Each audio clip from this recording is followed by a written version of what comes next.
Hey, family. Hey. I'm waiting for everybody to get in here so we can get started. My apologies on yesterday for not proceeding with the live as planned. I try to do my best, but I had a good friend that I have not seen in over 10 years. Let me show my face. She came to town to visit me. My best friend that I've known since I was 20 came to visit, and it was a surprise. I didn't know she was going to be here, and she called me and she was like, "Hey, where are you?" I said, "I'm in Memphis." I mean, we've been talking like on the phone, but we haven't seen each other. She said, "Well, I am in I wanted to check and see, are you in Memphis?" I said, "Yeah." She said, "Guess what, I'm in Memphis." I was like, "What?" Because we always been missing each other. So you know how life happens, you get married, have kids, get divorced, and all this good stuff. So life happened. I think the last time I saw her was right after during my divorce. She was like my right hand during that time. So it was a blessing to hang out with her. I haven't seen my best friend in a long time. So with that, I had to reschedule. So I am going to proceed today with the live. So hopefully everybody will come home. So let me say this, as we all differ in our belief system when it comes to items like prophecy and eschatology, we have to take into account that everybody has their own opinion and how they explain the scriptures. It does not take away from who they are from a salvation standpoint. If you believe in the essentials of the faith, being that Christ is the Son of the living God, he was a never created being. He is our Savior and our salvation ties upon Jesus Christ, Yeshua HaMashiach, and the importance of the Holy Spirit. These are the things that I look at far as salvific. But the 400-year prophecy is something I think within our community we have attended. We have different viewpoints. Some of us do believe in the 400 year. Some of us don't believe in the 400 year. If you do believe, or if you don't believe, that does not deem you as being a heretic, nor does that deem you as being unsaved. So, with that being said, we're going to get on this panel and we're going to get different, I think, hopefully, different opinions when it comes to the 400-year prophecy. Some, like I said, some believe, some don't.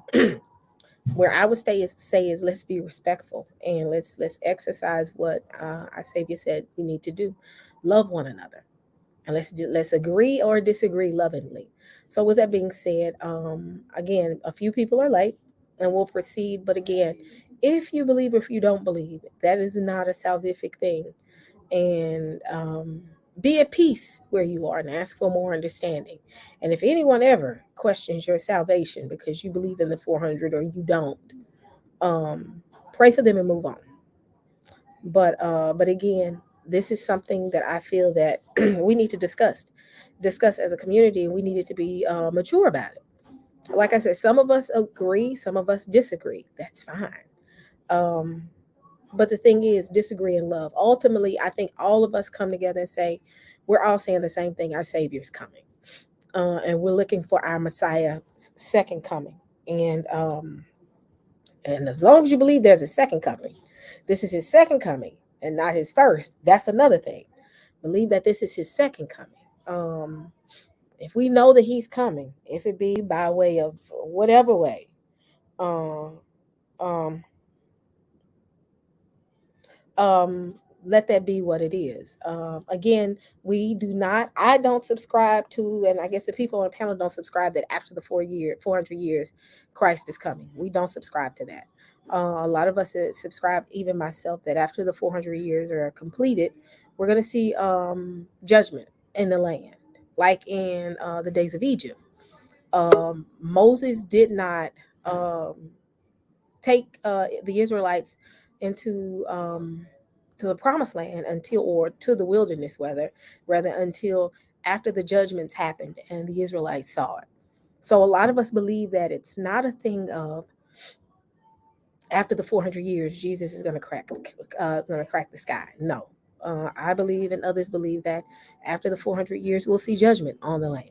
And if we don't see judgment on the land now, I don't know what you see. We see pestilence all over the land. We had the world shut down for a couple of years, for more than a year, because of a because of an epidemic. I'm not gonna say it so they can flag me. Um, we see all these mass shootings. We see all types of stuff. Now, people would say that's just sin, which is correct. It is sin. But when you see it like this, where it's like almost like pains, where it's constantly coming, it makes you question. And all these things happen right after the 400-year prophecy. I think 400-year prophecy was in 2019. It was that was the 400 years when it ended. Right after that, we saw an epidemic hit, and the epidemic was horrible. Um, it was horrible because it was what 2019 when wasn't it 2019 when we started seeing COVID. So, oh, I shouldn't have said that. You know what I'm saying? So with that being said, let me bring the my brothers in. What's going on? Salama Hey, family. How you hey, doing, Sister E. Sister E? Y'all both sound alike right now. Yeah, we twins, so Hello, hello, my brothers, my brothers, my brothers. What y'all got going on today? Y'all outside popping fireworks. You know I'm messing with y'all, right? y'all know I was putting that pork on that grill. Now I'm just joking. No, I'm good, you But what's up, Tayu? How's it going, Sister E? How's everything? Everything is going good. It's going good. Uh oh. Look who else we got. There he is. I I smell smell smoke. smoke. Well, well, well. If it ain't trouble and trouble and trouble. That's called double trouble. No, you trying to say it's triple trouble. Hey, what's up, y'all? What's up, Chimney? How you What's been? up, young Chim? Oh, pretty good, man. We got me queen back. Y'all got me up in here like Tanichi tonight. You gonna put dead ball mans up on me, queen? She all up in New York now. Yeah, Oh, what's up, sis? not much, my brother. I'm closer to you now. Yeah, I'm gonna have to make my way down there. When God willing, when I get the opportunity to come that way, I'll definitely let you know. Cool. So this is gonna be good. I think one more person we're waiting on is I sent it out to a couple of people the link. I know that Pastor Kelly said he'll be a little late, so I told him, I said that's fine. I said we can start because I don't want to tell everybody wait enough, wait. I just said we'll get started because people have enough opinions when it comes to this that he'll be about 30 minutes late that we'll probably just be breaking the surface. So the biggest thing is the conversation. I've been hearing both sides of the house with the whole 400-year prophecy. A lot of people have different belief systems when it comes to that 400-year prophecy. And the biggest, I think the biggest thing that I think people deem it as being a salvific thing. I've heard people make it seem like it's a salvific thing that has already happened. And when I say the 400-year prophecy, I mean Genesis 15:13. It says, I know this your ancestors will live as outsiders in a land not theirs, and they'll be enslaved and beaten for 400 years. I forgot which version this is that I'm reading. And then I will punish them. So ultimately, that whole thing of now that the 400 years is up, where are we in the timeline? And the biggest thing that I see within the timeline, I look at things like word for word, what it says, and I'll jump to it. And then when I jump to it, everybody can chime in. Let me go. Let me pull up scripture real quick. Okay. Let me see. I had my little scripture up. Hold on. Um, Okay, my folks are loud right now. So it goes right here when it says, let me find my spot. And I'm going to go. It says, when the sun was going down, a deep sleep fell upon Abram. And lo, a horror of great darkness fell upon him. He said unto Abram, Abram, know of a surety that thy seed shall be in a strange, it will be a stranger in a land that is not theirs. and shall serve them, and they shall afflict them for 400 years. And also that nation whom they shall serve will I judge. Afterwards shall they come, and then afterwards they shall come out with great substance. I'm on mute because my mom is loud. So y'all tell me what y'all's thoughts are. However y'all want to do this, let's get started. But let me shut that door in there. My mom is loud.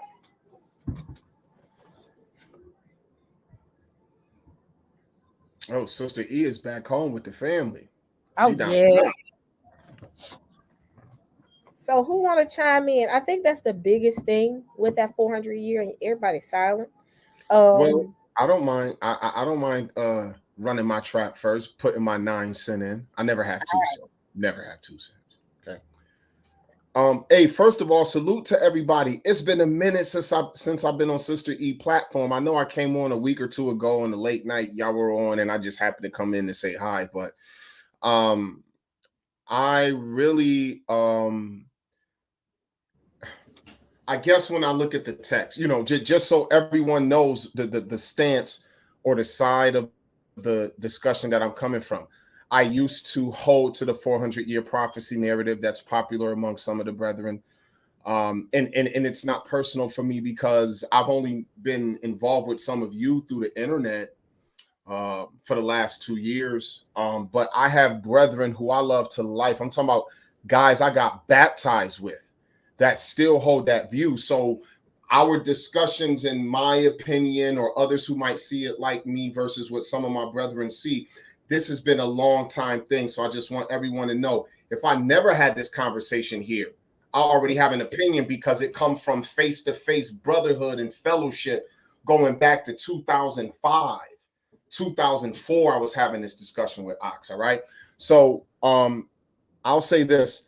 I don't think that the context starts with Abraham's vision. The context starts with why Abraham is having a vision. And that starts in the beginning of the chapter. Abraham hadn't had a seed yet, and he wanted to know what was the situation because Yah had promised him, and he said, well, I go childless, and I got Eleazar, the steward of my the steward of my household, and his son. And this is what Yah says: one who is of your own bowels will be your heir. And it says, and Abraham believed Yah, and it was counted to him for righteousness, right? And he said, and I brought you up out of Ur of the Chaldees to inherit this land. And then Abraham asked this question: Yah, how will I know that I shall inherit it? So Abraham basically wants to see. It's almost like Gideon with the fleece. Let it be wet, then let it be dry. Abraham doesn't have a child, but Abraham wants to know, Yah, how will I know that what you're telling me about me getting this land, that I'm going to inherit it? And then the Most High told him to get animals together for a sacrifice. And while Abraham waited for the Most High, he fell asleep. And when he fell asleep, I'm arguing Yah showed him the answer to his question because he didn't have a child of his flesh yet. So if I'm correct, then what follows from there is this something that has already happened, or is it something that we're still waiting for? Or in some circles I sit in, is it possibly both? Is this one of them chapters where the duality narrative that we see sometimes play out in scripture comes into play? So really, that's where I am with it. I don't believe that what Abraham was shown in the vision was exclusively about America, the transatlantic slave trade, or anything of that nature. I believe it's in the scripture. I believe I can show some of my reasoning why. And at the end of the day, as we get into that portion of it, I'll share the little bit that I think I know. But yeah, I believe that the vision, that what you read, Sister E, is the beginning of Yah showing them, this is how you know you'll inherit it. And as you read down, after he told Abraham all of this, he said, now I'm telling you all this, but know this, by the time it come to pass, you'll be dead. You're gonna live a good life. You're gonna die at a good old age, and you're gonna sleep with your fathers. And afterward, the posterity I'm telling you about, I'm gonna bring them here. So that's all I have for now. All right. Who else want to chime in? Yakoba, tell you. Yeah, I was letting Yakoba go first since that this is his area of expertise. But I I'll think, go. I'll go if you want. I was just looking at well, something. okay, But yeah, I mean, I'll go. I okay, mean, go ahead. yeah. So, I mean, the thing we have to understand is that the 400 years we can't be allocated. We can't find where that number was applied to anyone in the past, right? But it was a prophetic statement, right? It was something outlined that would happen to Abraham's seed in the future, and Abraham would have no part in that. But the Most High was explaining to him an event that was going to happen to his people that would be so bad and so significant. I'm going to tell you at the founding of your nation of people, right? So he laid that foundation right there in Genesis 15. And when it comes down to it, everyone's run the numbers, right? Israel was not in captivity 430 years. They were not in captivity for 400 years. So we have to find where we're going to where that 400 occurred, right? I mean that's systematic line upon line, precept upon precept, investigative methodology. You have to find out, can we place a 400-year captivity on the nation of Israel in the past at all, anywhere, right? The only place anyone can attempt to do that is with the initial captivity of Egypt. And it doesn't add up. The numbers have been run by professionals, not just us, by Chabad, right? Which is the Israeli group, right? You all know about that video that the young man did, proving that the Septuagint and these other books testify with one another, and that, as he has said, the King James Version testifies against itself in support of the fact that 15 years was the length, give or take. He said what, between 215 and 200 something plus 215 and 255 years, something like that. That was the range that the numbers could potentially add up to. And I mean, based on the ages of the patriarchs, so I mean, we have to understand that if Israel was not in captivity for 400 years, and I don't think we can argue that it was, Yeah. right? Then when was this captivity?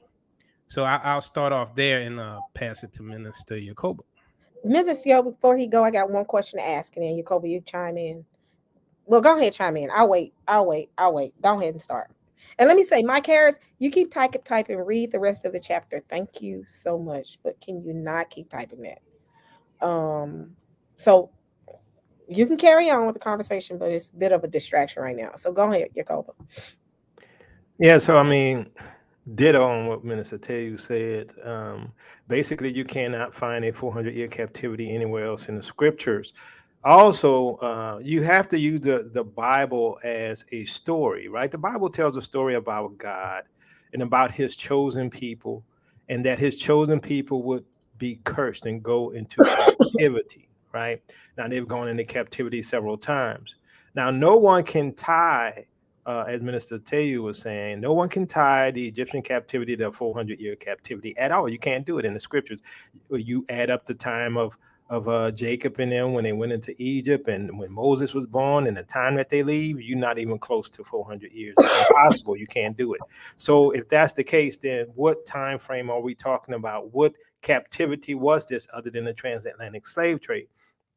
Now the question is, how do we know America ties into that captivity? That is the question, right? I don't think that, there's any doubt that the 400-year captivity applies to us. Now, the other thing is they like to go to Acts chapter 7 and say, see, it was the Egyptian captivity, right? It was 400 years. See, Acts 7 tells you that. No, Acts 7 doesn't tell you that. Acts 7 has Stephen talking about the history of his people, right? With Abraham and them coming out of Canaan, well, out of Ur the Chaldees, and going into Canaan and dwelling in Canaan. And then he talks about the whole story of what they did to the prophets and how Yeshua is also a prophet, but he's also that one according to verse 37, right, in Acts 7:37, that he's the one that would the Bible spoke of that would come from among their brethren, right? So that was in verse 37. It says, "This is Moses who told the Israelites, God will raise up for you a prophet like me from your own people." So he was telling them because they were stoning him because he was preaching the gospel and he was doing signs and wonders and miracles, right? And so he's showing them, look, this is the story. This is the prophet that was spoken of. It doesn't say that they went into captivity for 400 years. And so then we got the other scriptures, as Minister Teyu talked about, the 430 years, where it talks about in the Septuagint that they dwelled or sojourned in in the land of Canaan and Egypt for a total of 430 years, right? So you cannot prove that 400 years happened to anybody. So if that's the case, the Bible says that they will go into captivity for 400 years, right? And they will be afflicted for that time frame as well, right? Captivity, slavery, and afflicted, right? And then that nation whom they serve going to be judged, and they shall come out with great substance. So I believe that it points to our captivity. And then what adds to that is the Apocrypha confirms that. The Apocalypse of Abraham confirms that. The Targums of Oculus confirms that. And so I'm like, the same story is being told, and no wonder they didn't want us to read those. So, quick question. So, when do you think it started? I've heard people say it started 400 years, kicked off with Abraham. I've heard others say it kicked off with Levi. I think that's a good starting point of when it started. When did this prophecy took? When did it take? When did it start? You get what I'm saying? Well, 1619, obviously, right? No, Now the not question is, not the the prophecy. question is why? I think she mean Abraham No, I'm talking about specifically, or I'm gonna go back and maybe I Oh, asked the you're question. talking about the 430. Yeah, the four, because the thing is, people try to equate. Let me, and I said it wrong. So ultimately, people try to say that they equate it to the Egyptian captivity. I've heard people say they it starts with Abraham, Isaac, Jacob, all the way down. That's when it started.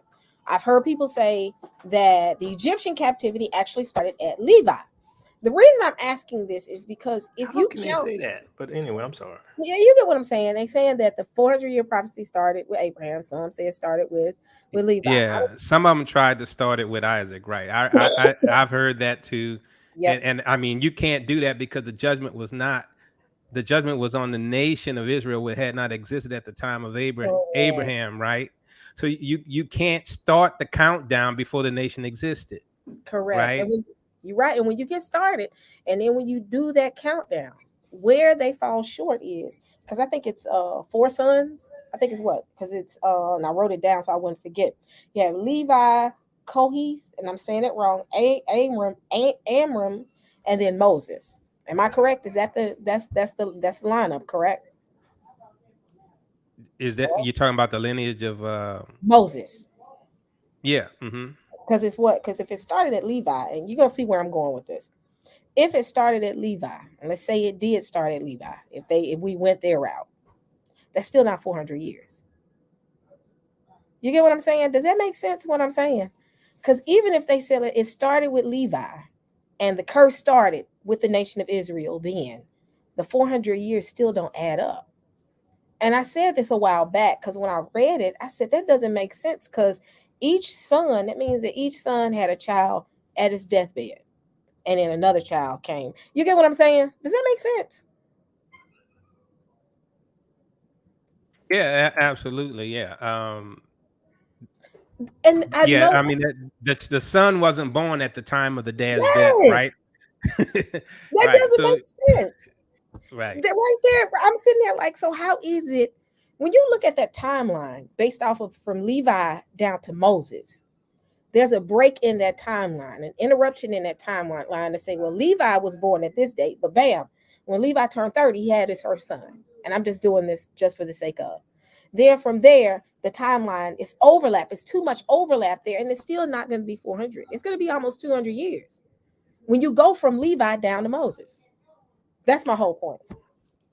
So, Sister E, do you think it's worth going over that video again that we all know about that was done Oh by my the God, finna get flagged. They thinking that every time they do that video. No, well, no, it's when we loaded it to our site, that's when we got in trouble, right? Not because we used it as fair use, right? Okay. So because what happened was the guy went to YouTube and said, "Hey, they loaded my video. I didn't get no credit, so they had to take it down." But as far as sharing from his site, he gets the views, right? A quick question. What's the name? What's his name? Do y'all remember? It's Nathan H83. I could let me put it in private chat. I got it. I found him right here. Hey, as you do that, I would like to say something. The text doesn't say um that a nation alone would be subjected to affliction and oppression for 400 years. He said your seed. So I think that one, we imply that seed only refers to Jacob's 12 sons. It has nothing to do with Jacob, has nothing to do with Isaac or anything like that. And secondly, I think that when we look at the narrative of how, if we compare the condition of the people versus our condition, if we're going to go with proclamations from governments, because I know a lot of people, especially since the Trump administration had like the 1619 to 2019 declaration, a lot of cats jumped on that. Well, if we're going to accept government edicts, just like there was a pronunciation of the children of Israel being free at a certain time by the Persian Empire, it's not about how we feel about it. It's about the government here also pronounced our people free at a certain time. So while you can say descendants of African Americans, that African Americans have been in America for 400 years, starting with the first, however many they claim came over in 1619, even though about 50 years or more before that, the Spanish had a few black slaves down in Florida and in the Georgia area, but that's not necessarily talked about because Florida wasn't officially an English colony at the time, but there were Negroes down in what we call Florida today. If it's about the 400 years in oppression and you're being oppressed and you're in slavery, then I'm going to argue, if we accept the government edict that says this is how long you've been in the country, the government edict don't say this is how long you've been slaves here. The government edict, there's another governmental edict that claims when you were free. Now, we could say, oh, but we weren't treated 100% equal and we still had to struggle, no doubt. But if we're going to use a government, if we're going to use a United States government proclamation on a recognition of African descendants of Africans being here for 400 years, it doesn't say you've been slaves here for 400 years. So that's not the prophecy. Wait, no, it is. No, it's not. You shall be Let's read it. enslaved and 15:13. Right. 400 years. So that is enslaved. And in some translations it say and enslaved, right? Yes. I mean, we can stick. I'm not a King James only person, so we can pull up, different translations and see how they're worded. Yeah, that'd be good. Yeah. Let me see. Which one of y'all? I want to make that point. I'm gonna go ahead and go to it real quick. Yeah, Genesis 15. The key verse is 15:13. Yeah. I'm a slow typer, so bear with me. I'm trying to see where I can get different versions. Let me see if the Bible Hub has Bible Hub has different versions. Yeah, the first one is the NIV. What did it say? Hold on.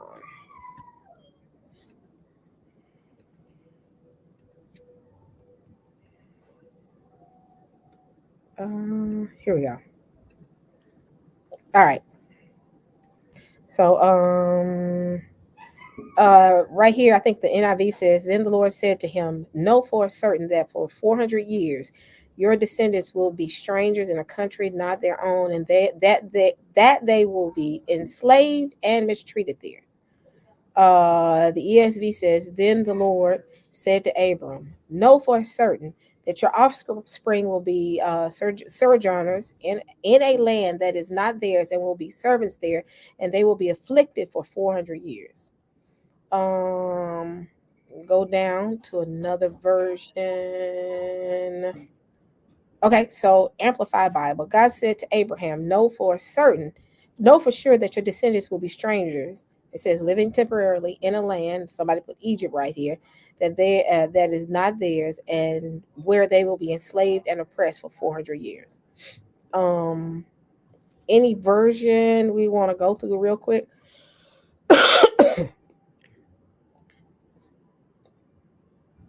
Any Yeah, version? no, they all have, their ones like the second one that you didn't read.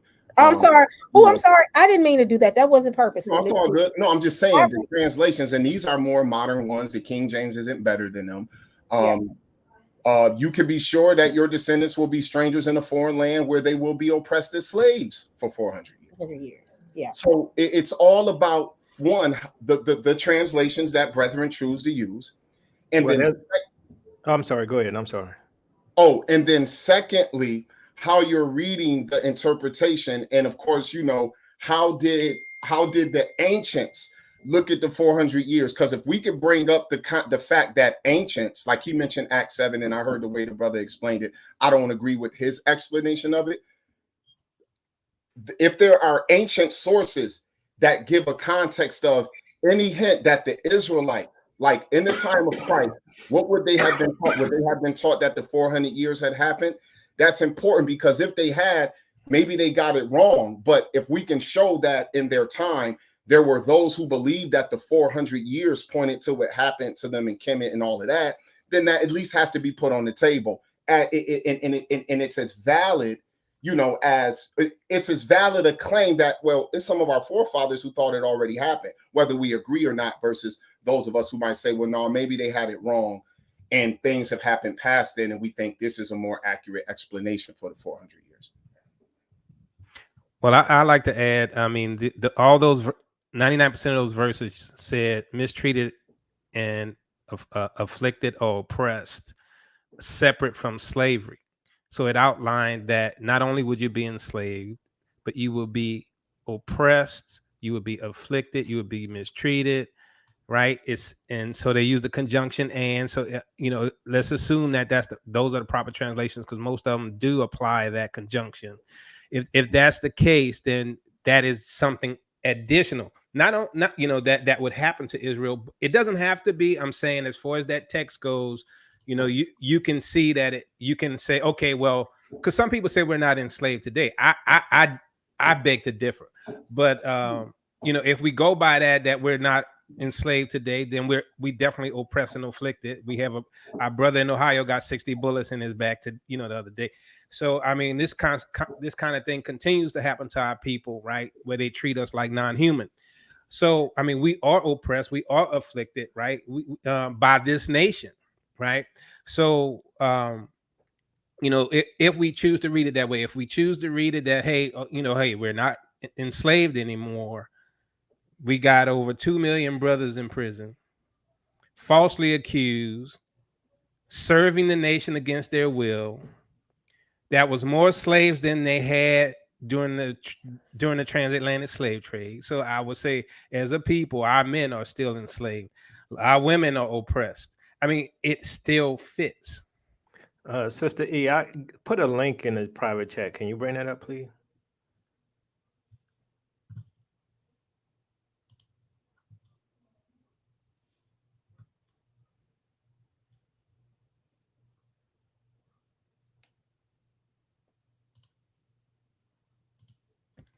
Sound like bombs outside the house. They getting it in the hood tonight with the 4th of July stuff. Oh, I'm sorry. I'm on mute. They show doing it. I don't know if it's bombs or guns. I'm like, oh my goodness. Let's see. Okay, you mean this one right here? Yeah, so that's the ladder of Jacob, right? And if you go, I think it's page 409, and zoom in on that. So, we were talking about an older text and what it says. If it says the same thing, I'm going to read it. It says, thus he said to me, you have seen a ladder with 12 steps, each step having two human faces, which kept changing their appearance. The latter is this age, and the 12 steps are the periods of this age. But the 24 faces are the kings of the ungodly nations of this age. Under these kings, the children of your children and the generations of your sons will be interrogated. These will rise up against the iniquity of your grandsons. And this place will be made desolate by the four sins, through the sins of your grandsons. And around the property of your forefathers, a palace will be built and a temple in the name of your God and of the God of your fathers. And in the provocations of your children, it will become deserted. Where are By you the, at, Jacoba, on here? this, this, this is on page 409. Number 5, see chapter 5 right there? Right there. You see 5? Yeah, that right there. So I'm at verse 6 and 7.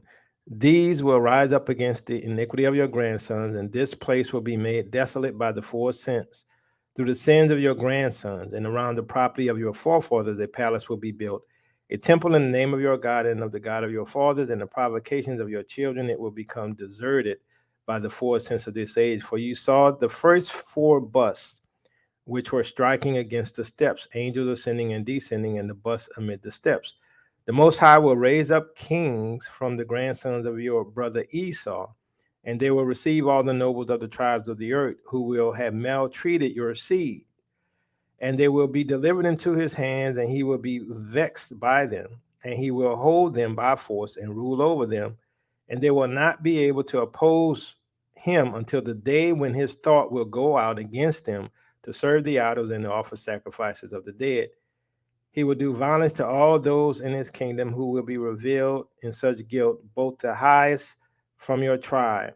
Know, Jacob, that your descendants shall be exiles in a strange land. That's the same thing Moses, right? I mean, not Moses, Abraham.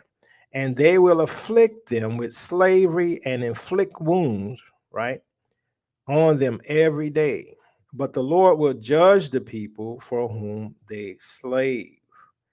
And okay, and so here we see the same thing. So here it says, and when the king arises, judgment will come upon that place. Then your seed, what, Israel, will go out of slavery to the nations who hold them by force. That's if you give any validity to the ladder of Jacob. Now we got the apocalypse of Abraham as well. That validates the translations, right? The older texts, right? So we see that this is consistent, and it's also consistent with the story that's being told of God having a chosen people, those people turning away from him, and he's having to punish them, kick them out of the house several times, right? Which is into slavery. Let them return. They do bad again. And so, this is consistent, right? And so here we can see that it is Israel, according to the ladder of Jacob. Depends on what validity you give to it. But we see that it is Israel we're talking about. And according to Stephen, right, because he talked about the 400 years, right, it's Israel, right, according to Stephen himself, Acts 7. So, that's my position on that. Hey, Pastor Kelly, wait a minute. It says in jail. Why are you in jail? Well, you guys know I'm always in YouTube jail. I'm in YouTube jail again because of uploading a video that had nothing but news clips coming straight from Israel and also Channel 13 in different areas about a rabbi, a couple of rabbis, and also Jewish, as we know them, teachers, instructors teaching their university, pushing Nazism. So YouTube gave me a strike saying that I was promoting hatred. And I appealed it, but you're subjected to whatever they say. They said that my clip was promoting hatred, even though it's nothing but news articles, including news articles directly from the news over in Israel, exposing and sharing secret recordings or internal recordings of that community, promoting Nazism, promoting slavery, and everything, which is in the Talmud. So I got a strike on that. They also gave me a strike on, said that the video that I uploaded with the what you call it, the what's the kid? The spelling bee. They said that that video contains nudity. So Oh yeah, wow. yeah, I got the emails to prove it. So I'm definitely looking into some legal actions because I got a list of items that they've done that was not justified, that was not warranted to put strikes on here. So yeah, I'm in jail again. I probably get in jail if I just even me saying, "Hey, we woke now." So anyway,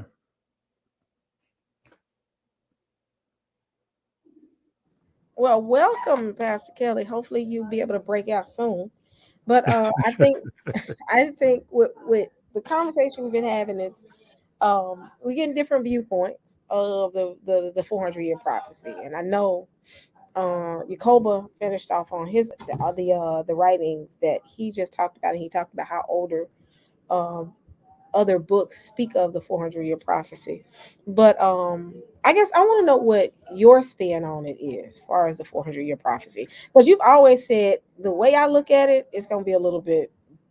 You didn't say different, but it is different. So whenever you ready, you want to give your point, or you just want to sit and chill and listen. well, for me, I do believe in the 400-year prophecy.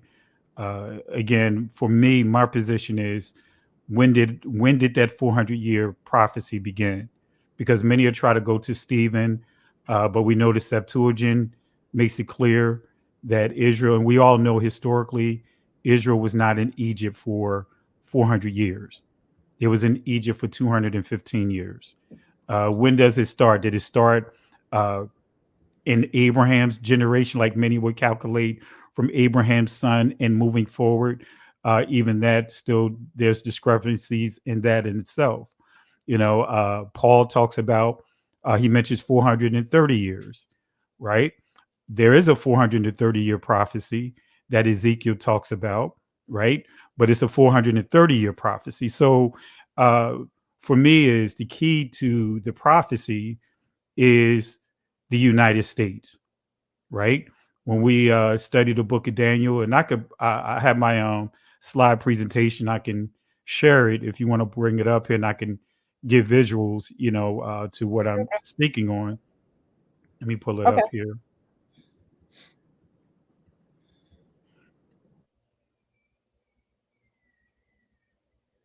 Let me pull it up here. Let's see here. You enjoying your barbecue today? I just I chilling miss out, spending time with the missus. I We don't miss get into the yeah, yeah. Well, I ain't doing no barbecue due to what happened to our grill. So, Oh, barbecue. I was at a family reunion today. My wife family chose to take advantage of this weekend and they scheduled their family reunion today. As a matter of fact, in probably about 45 minutes, I'm gonna have some of them people over here at my house because some of them in here from out of town, all that kind of stuff. So I may not be able to stay however long this go because I gotta be sociable as the man in the house on my wife's behalf. She ain't having no you in there talking with your Bible friends and my family here from out of town all night. So, oh no. I try to balance it out. I come on for Sister E and the Tape Twin. That's it, Tape Twin. oh, you ain't come on here for me either. I see how No, you roll, bro, man. you in trouble. I cannot be I thought around we was black men cool who in the get. gang, man. I I thought we was can't be cool in the around black gang. men I who in thought we was trouble. cool in the You in gang, trouble. man. You So in I see trouble what with happened now. I see what happened now. I got to come upstairs to your basement. you I in trouble understand. with massa. You was in. I don't hang with black men who get in trouble with the white man. You gonna say my image. well, you said that you're the house Negro according to Malcolm X. Oh goodness. That man said I'm gonna come upstairs to your basement. Too much. But salute to Well, Pastor Cuddy. first, I want to say peace and blessings to Teo and Minister Yacoba. I want to say peace and blessings to you guys. Well, Minister Teo, excuse me for not putting the title before your name, but I want to say peace and blessings to those guys. I want to say peace and blessings to Young Chimney, Hookah for Heretic, all the other names that you fall up under, man. And of course, Sister E and everyone that's watching tonight. And so, for me, it's dealing with Daniel chapter 7, verse 4, and unfortunately, when it comes to dealing with things that's directed towards our community, many want to reinterpret the prophecies. They want to say these certain prophecies, here's finite. This is where these prophecies took place. I could break down Daniel from a Babylonian perspective, and I could go there, but I'm just going to share for the sake of time, um, uh, just my belief on where does the 400-year prophecy begin, and the importance is the United States. When did the United States come into play? When did in terms of what's documented here, we do know that there were grants for those that may not have known, but United States was giving out grants for any institution, Black-owned institution or Black-led institution, for those that are teaching the 400 years history of this country. They was giving out grants. You can look it up. I didn't include this in this presentation, so it's all there. Right. So let me just deal with this prophecy real quick, and people can have voice their own opinions, but this is my thoughts when it comes to it. Daniel chapter 4 verse starting at 7 verse starting at verse 4.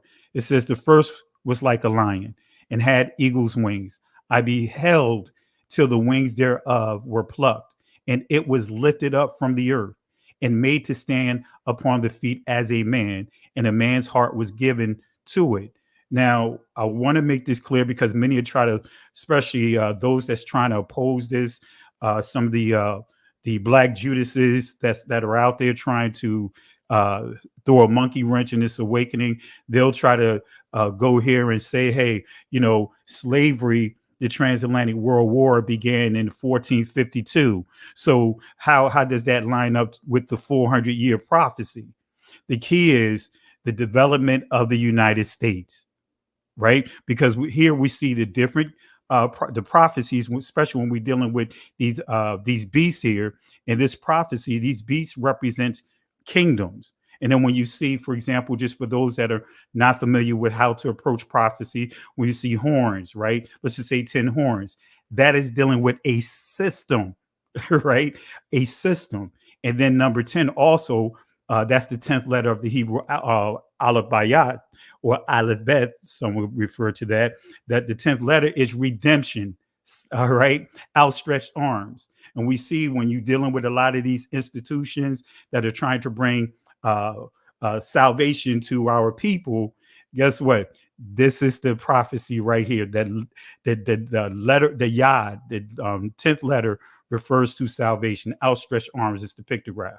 But anyway, so it says, so if you go into the fullness of this prophecy, and I'm not going to go too in depth in it, but you see here, you'll see the bear, Russia. We see when we deal with the three ribs, you can point that easily to China, right? The properties that they took for China, right? So, but focusing on the first, like a lion, and had eagle's wings. I beheld till the wings thereof were plucked, and it was lifted up from the earth and made to stand upon the feet as a man, and a man's heart was given to it. And behold, another beast second like to a bear. Now remember, these are saying the characteristics of the bear. These are saying like as. So it's not saying these are the lions, these are these animals, but saying characteristics. And it raised up itself on one side, and it had three ribs in its mouth, right? And of it between the teeth of it, and they said thus unto it, arise, devour much flesh. And it goes on to say, verse 6, after this I beheld, lo, another like a leopard, which had upon the back of it 4 wings of a fowl. The beast had also 4 heads, and dominion was given to it.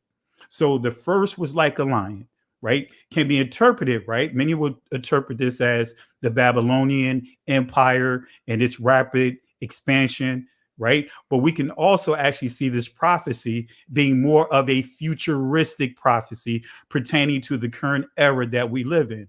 Because if we go to Revelation chapter 13, verse 1 and 2, it says this, and I stood upon the sand of the sea, and saw a beast rise up out of the sea, having 7 heads and 10 horns. Remember, 10 on one beast, right? We're dealing with a system. We're dealing with a union. We're dealing with a like we can even easily refer to, like, let's just say uh the UN or the European Union or whatever we want to put up under this. But anyway, and it says, and upon his horns, 10 crowns, and upon his head, the name blasphemy. So when we see blasphemy, of course, this is not a literal word that's on someone's forehead, right? Remember, the word name in Hebrew is sham. I'm saying it from the ancient perspective, pronunciation sham, which means reputation. It means uh, uh, what's that, fame.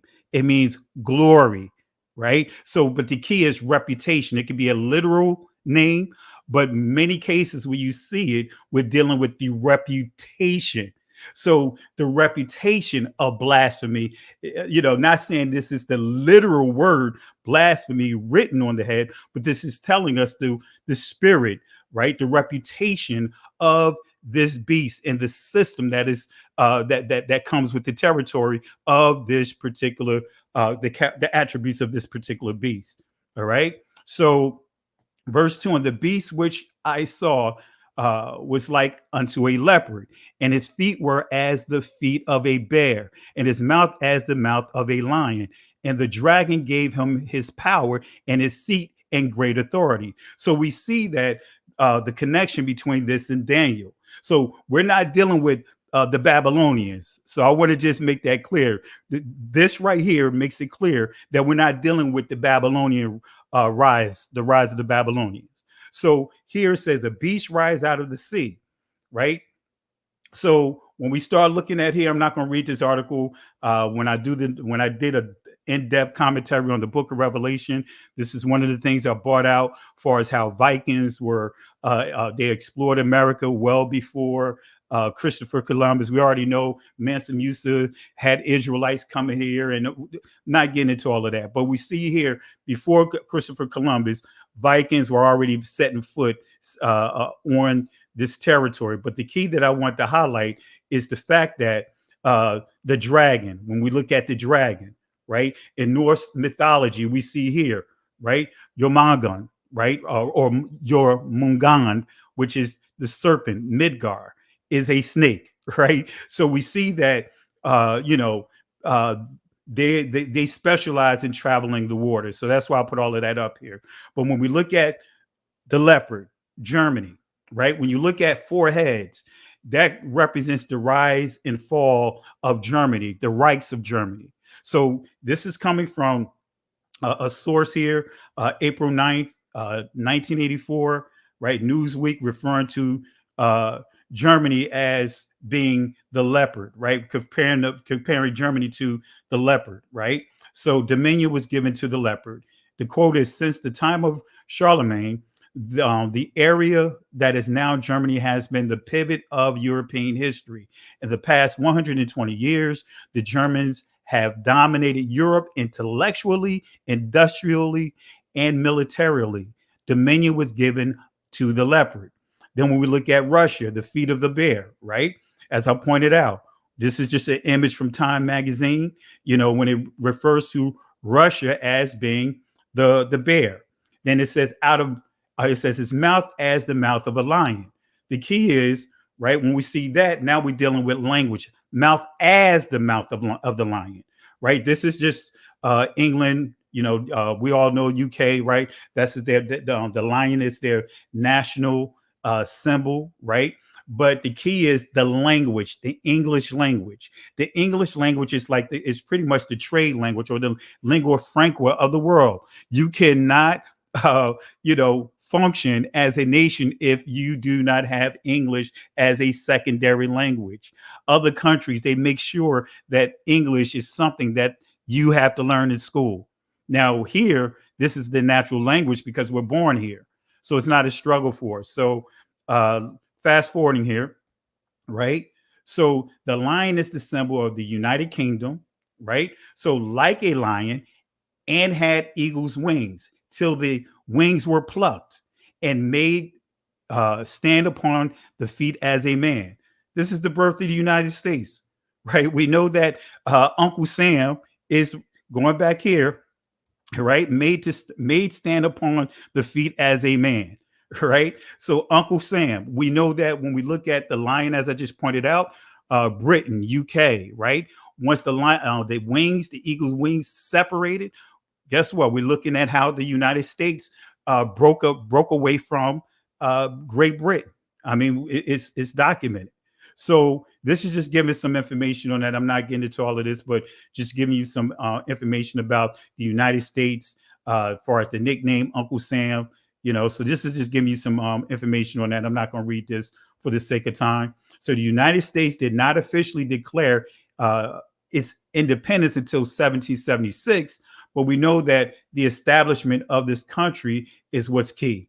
This the first actual documented slaves here is documented 1619. We know that we had indentured servitudes coming here prior to. That's a whole nother discussion. But just for the sake of dealing with chattel slavery or cattle slavery, 1619, right? So the Declaration of Independence was actually signed August 2nd, 1776. But again, Britain is like a lion, and the United States' growth and expansion is comparable to the Babylonians, right? The United States is a key component of this beast, right? And this is coming out of an article 400 years ago. Enslaved Africans first arrived in Virginia, August 13, 2019. And this is just highlighting just what we pointed out, right? What I just pointed out. Stolen by Portuguese slave traders, kidnapped by English pirates, and taken far from home, African arrivals to colonial Virginia in 1619 marked the origins of U.S. slavery. So from 1619, from the time that these immigrants came from Britain to here, guess what? They're counting this as part of the beginning of the United States, right? They have it documented here, right? So again, it says here in the late August 1619, 20 and odd captive Africans first touched the soil of Point Comfort, which is Fort Monroe National Monument, part of England's new colony in Virginia. These men and women had been stolen from their homes in Africa. Stolen, raptured, kidnapped. That's what rapture means. It means kidnapped. It means raped. It means abducted. Right. So we were raptured. We're the children of the rapture. Anyway, I know I may start some other conversations off that, but it says forced to board a ship and sail for months into the unknown. All right. So going on, it says 400-year story filled with tragedy, endurance, survival, and a legacy of resilience, inequality, and oppression. I just did a lesson on Juneteenth, my disagreement with Juneteenth because of the lies that we're being taught about our ancestors being set free out in Texas. Guess what? Slavery existed in this country up until the early 70s. Fact is documented. I got the presentation to prove that. If you guys haven't seen the movie, a great movie to watch is Alice, right? Watch that movie. And it's a story of an actual account, even though they don't put it in the movie, telling you that this is, pointing to these people as far as the actual people that was enslaved in this country, many being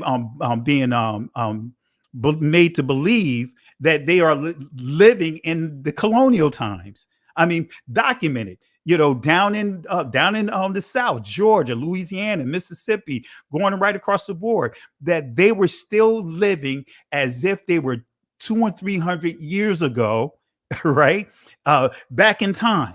I could pull up the receipts on that. So slavery it still exists. And as Minister Yacobo pointed out, we're still being oppressed. Deuteronomy 28, guess what? That is a perpetual consequences, not just a one-time consequence. It is a perpetual consequence. But 2868 is what really stands out. But anyway, let me see here. I just want to see if that. So I just want to stop right here. I can stop right here, but I didn't want to hog the mic up. I just wanted to give my thoughts on it. I kind of crammed it all into probably about 10 minutes of explaining, but I just wanted to just at least give my thoughts on it about the key to the 400-year prophecy is the United States. So whether the United States was officially broken away from Great Britain, but guess what? The point that the first colony that was developed here, guess what? Is counted as being the United States in the history today, no matter how we slice and dice it. So that's my thoughts on it. Man. Yeah. Okay. All right. Who next? So Sister E, can you share that screen I have right there? Okay. All right, and so this is the hold on, it's not scrolling. Can you zoom in a little bit Yeah, too? let me see if I can fix this.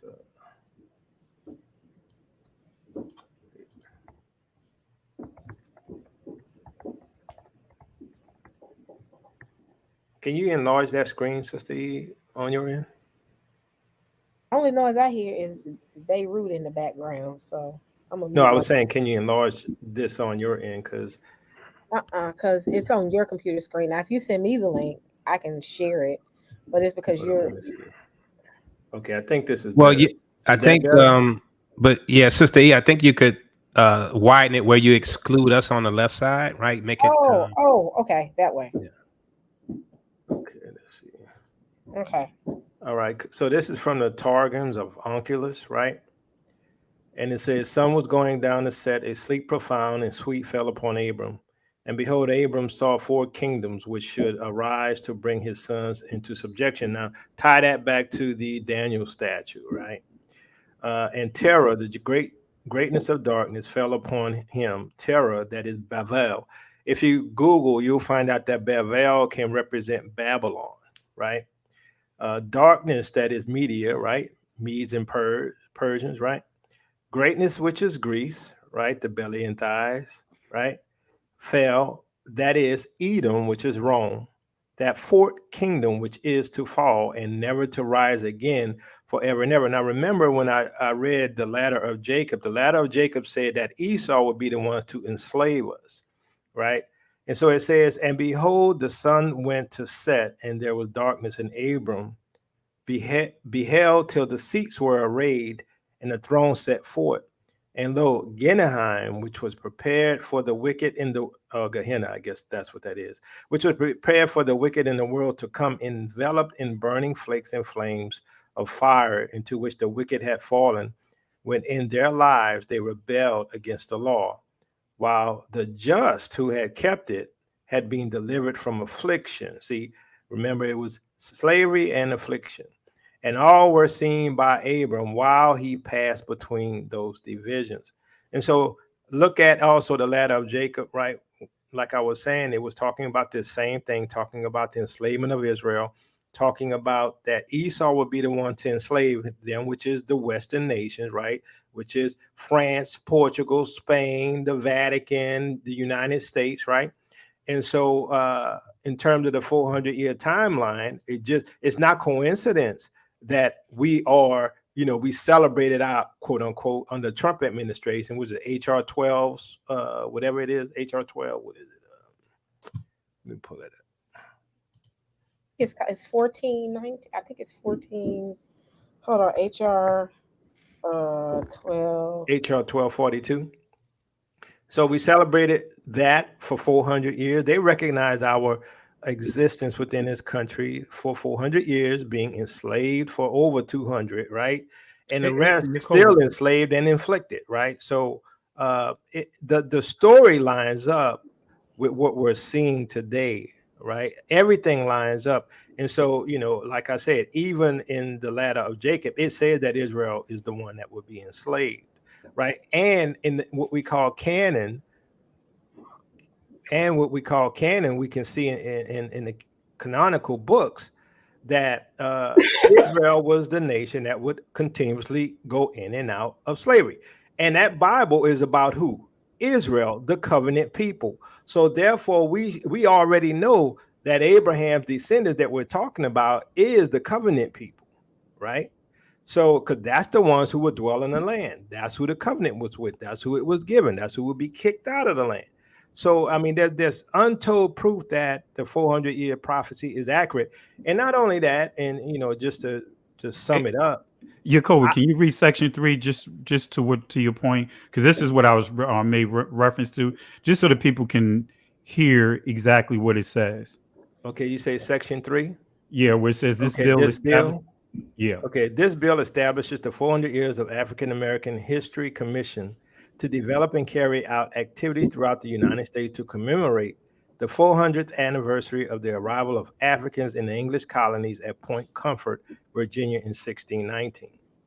So this validates everything we're saying. And not only that, the Targums of Onkelos, right? The ladders of Jacob, all of these confirm that Esau would be the ones, which is the Western nations, right? Because it said Rome, Edom, Rome, right? And we got the whole story of Zepho and how he took over Rome, would be the ones to enslave us, right? And no one in the history of this world fits these prophecies, not even close. I mean, we fit all of and all of this ties back to Deuteronomy 28. And Friday I'm gonna be doing a teaching on the two trees, right? That Adam and Eve had to make a decision on, right? We all make that decision every day, right? The same decision, whether or not you're gonna follow him or not. And so one thing many people don't know is that curse was applied to Israel when Yeshua cursed that fig tree. I'm gonna show that too on Friday, right? So those curses is what was applied to us because we reject the Messiah, right? And so now everything we've seen now, I know a lot of people don't go and watch our end time prophecy videos, but remember, all this stuff you're seeing, a lot of it, we predicted this, right? And so to speak, not to the details, but we predicted everything that was going to happen. Now, how come we didn't go, after 2019? How come when 2020 came, everything didn't continue as it was? How come we had to deal with the virus and have to deal with the, the lollipops and all this stuff? And now they're moving for the Great Reset. And now there's this war between the land of the North, which is called Russia and NATO alliance. I'm like the seven-headed dragon beast, which is the system, right? I mean, you can't make this stuff up. And if you can't see that it fits the image that the Bible talks about, then I think it's a lack of research, because I mean, maybe for me it's clear as day, right? Or how they say clear as mud, but it's clear as day for me that it fits. So. And one thing that I want, I'm sorry. Go ahead, I just want to Pastor add one quick thing, just One real second, quick. y'all. Let's make sure that Zadok has something to say too as well. Yeah, definitely. I just want to say something real quick because I saw a question in the chat, and I just want to make sure we all address it, because people, we cannot look at the scriptures thinking that moment 400 year come, that a flip of a switch, we're going to be right back in our native land and all this other stuff. There's a process. Even the Israelites, when they were in Egypt, it wasn't a flip of a switch. They still had to go through the process. They went through the process of the 10 plagues. They went through the process of, even in the end, when they came out, they still had to go through a process of the Egyptians, that stronghold being completely severed. So again, don't get so focused on, well, hey, this is 2022, 3 years later, as Jacoba just pointed out, with a flip of a switch at just past the 2019, August 2019. That's, I mean, it seemed like shortly after, or in the month of March, which is the month, March is the god of war, right? But nevertheless, that's where everything seemed to just went off the rails with the lockdowns, this whole pandemic. So please don't look at it as, hey, 400 years, you still here. 400 years, what's happening? A lot has happened in this 400 years. Things have changed.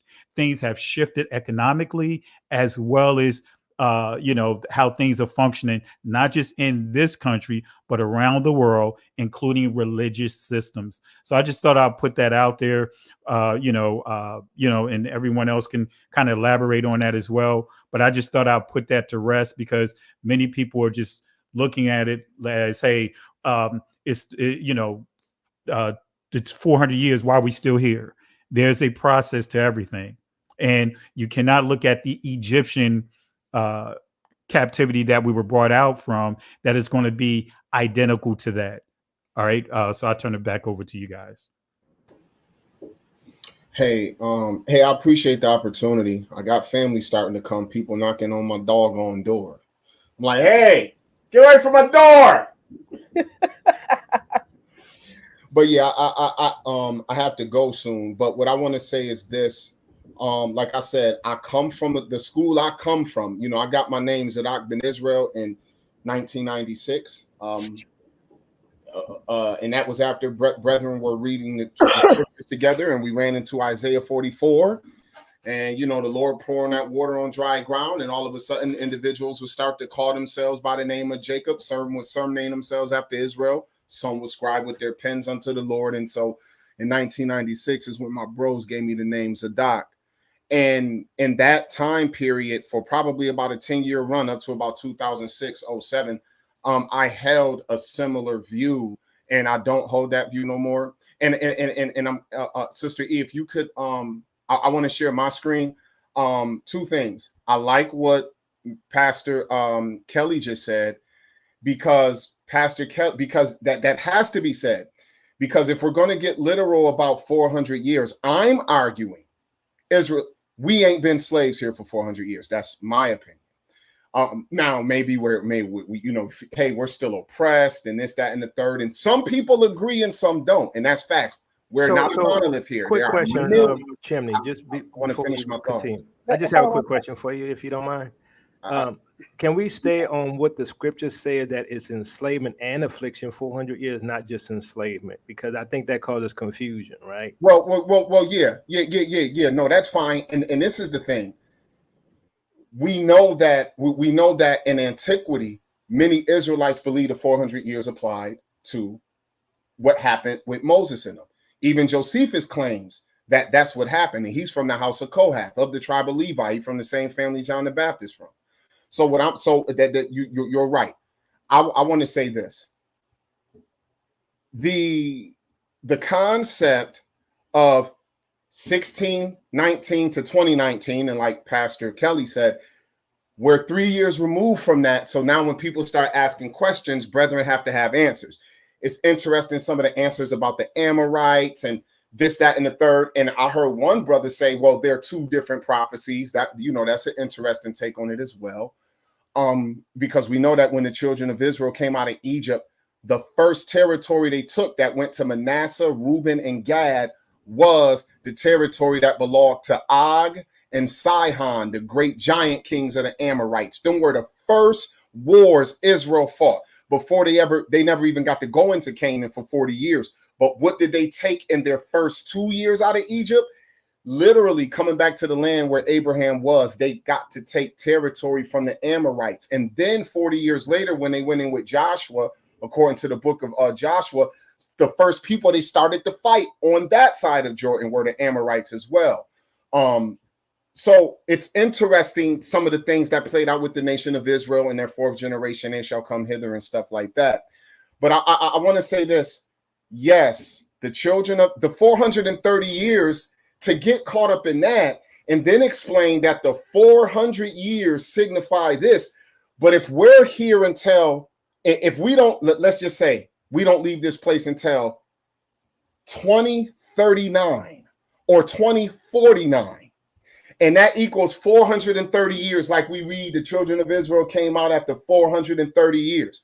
Guess what? Some people would come and say, well, hey, I thought y'all said that the prophecy of 400 years fit us in America. You would have to explain that the other 3 decades of being here is a time of us waking up and we starting to, you know, the Most High preparing us to leave. We could say the same thing about the children of Israel then. We have to be fair to the narrative. If it don't mean we were leaving the land after 400 years. So if we were oppressed and enslaved, then from what I believe that was Jacobo who opened his mic, then the spirit is, the 400 years don't equal 400 years of chattel.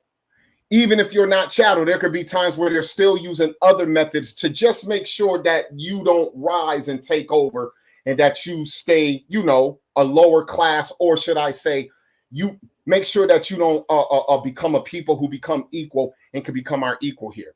That's fair to, and I think that's the point that Yakoba is making. That's very fair.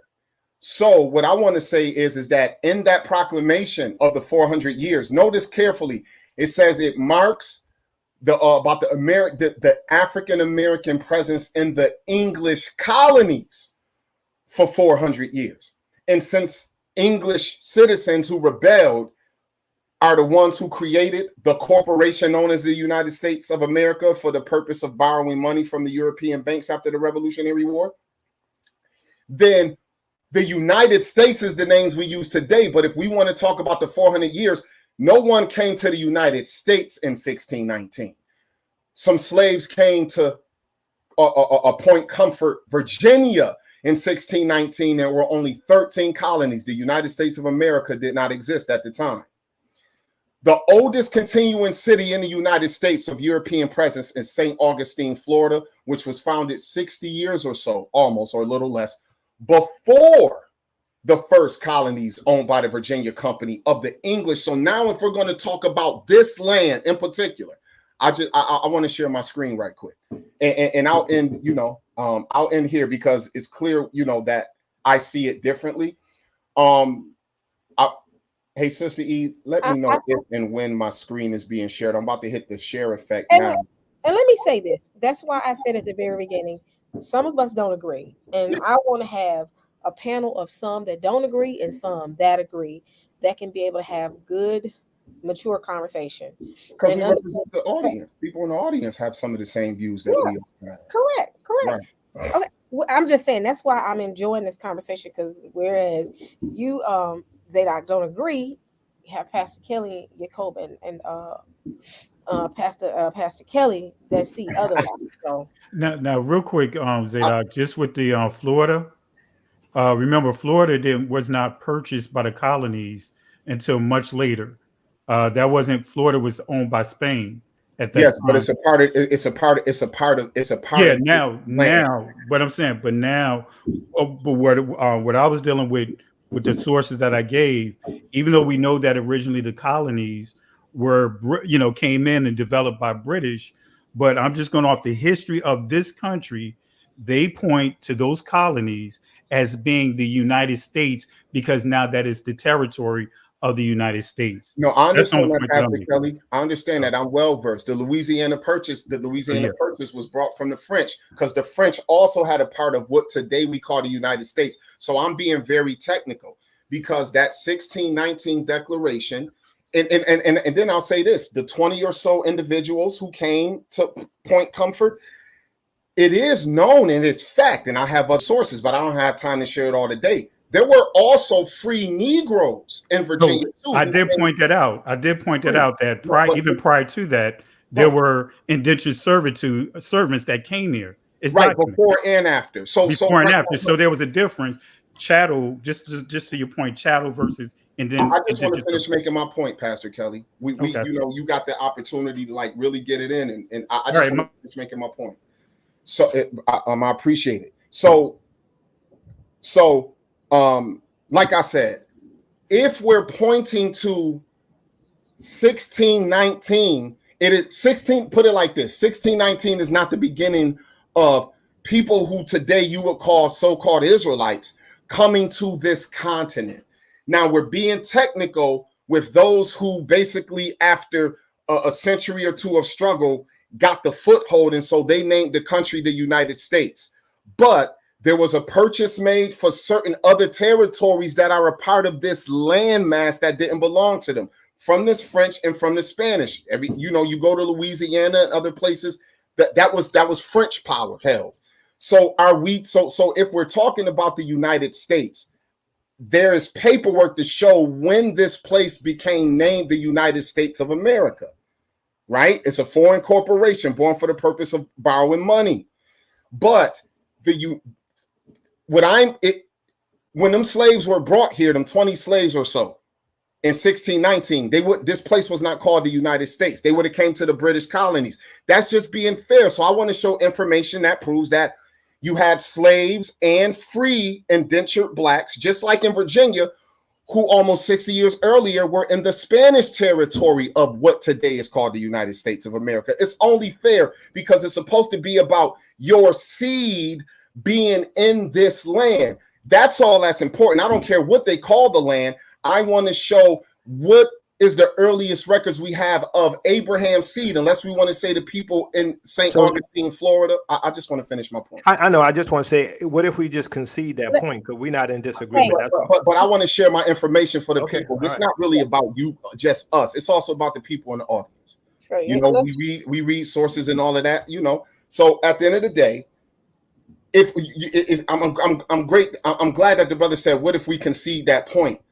That's great, but it's people in the audience who don't even know some of the information y'all sharing, let alone what I'm going to share. Some may know it, and they may be more versed than I am in it, to be fair. So I'm going to share my screen. Where's your screen? Let me see. I just shared it, sister. Here it is.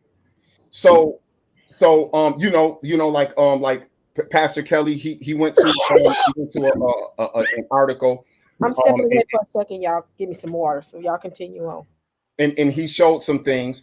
And right here, the Atlantic, this is a story from June 2021, and it says the history of blackness on this continent is no longer and more is longer and more varied than the version I was taught in school. So I'm arguing it's longer than what the descendants of the English colonies stated in their 1619 declaration. So if you go and read this article on your own, you can do that. But I want to read this here. It says the arrival in Virginia in the early 1600s of 20 or so odd Negroes, as John Rolfe announced, is often taken as the beginning of what we call Black America. From that 20 to nearly 47 million souls today. Historians study those earliest years too, among other things, pinpoint the beginning of American slavery. But we know that it was about 50 years later when what we call the transatlantic slave trade started, and many of those free blacks in the colonies all of a sudden got put under laws that turned against them because they had to get them in order to be able to do what they were going to do as they started to bring an influx of slaves. And roughly when you get around the 1670s or so. It says they also look at this time to see if they can discover how deeply ideas about race were embedded in the culture of the people who established the English colony in Virginia. From these histories, people create and curate origin stories of both themselves and the ideas they hold.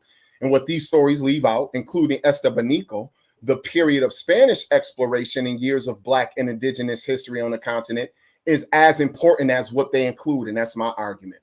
So I'll go here. So we got the 1619 in Virginia. You got about 20 or so individuals who showed up as not free men in Point Comfort. Another origin story, St. Augustine, Florida. This writer says was not at all a part of my early education, but it's where race-based slavery as an organized system began on American soil, established by the Spanish as early as 1565.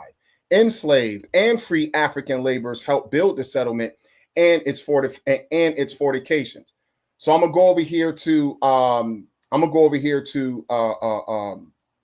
cityofstaugustine.com. Our history.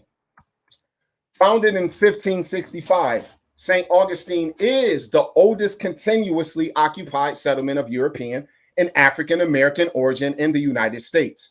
42 years before the English colonized Jamestown and 55 years before the Pilgrims landed at Plymouth Rock, the Spanish established at St. Augustine the nation's first enduring settlement.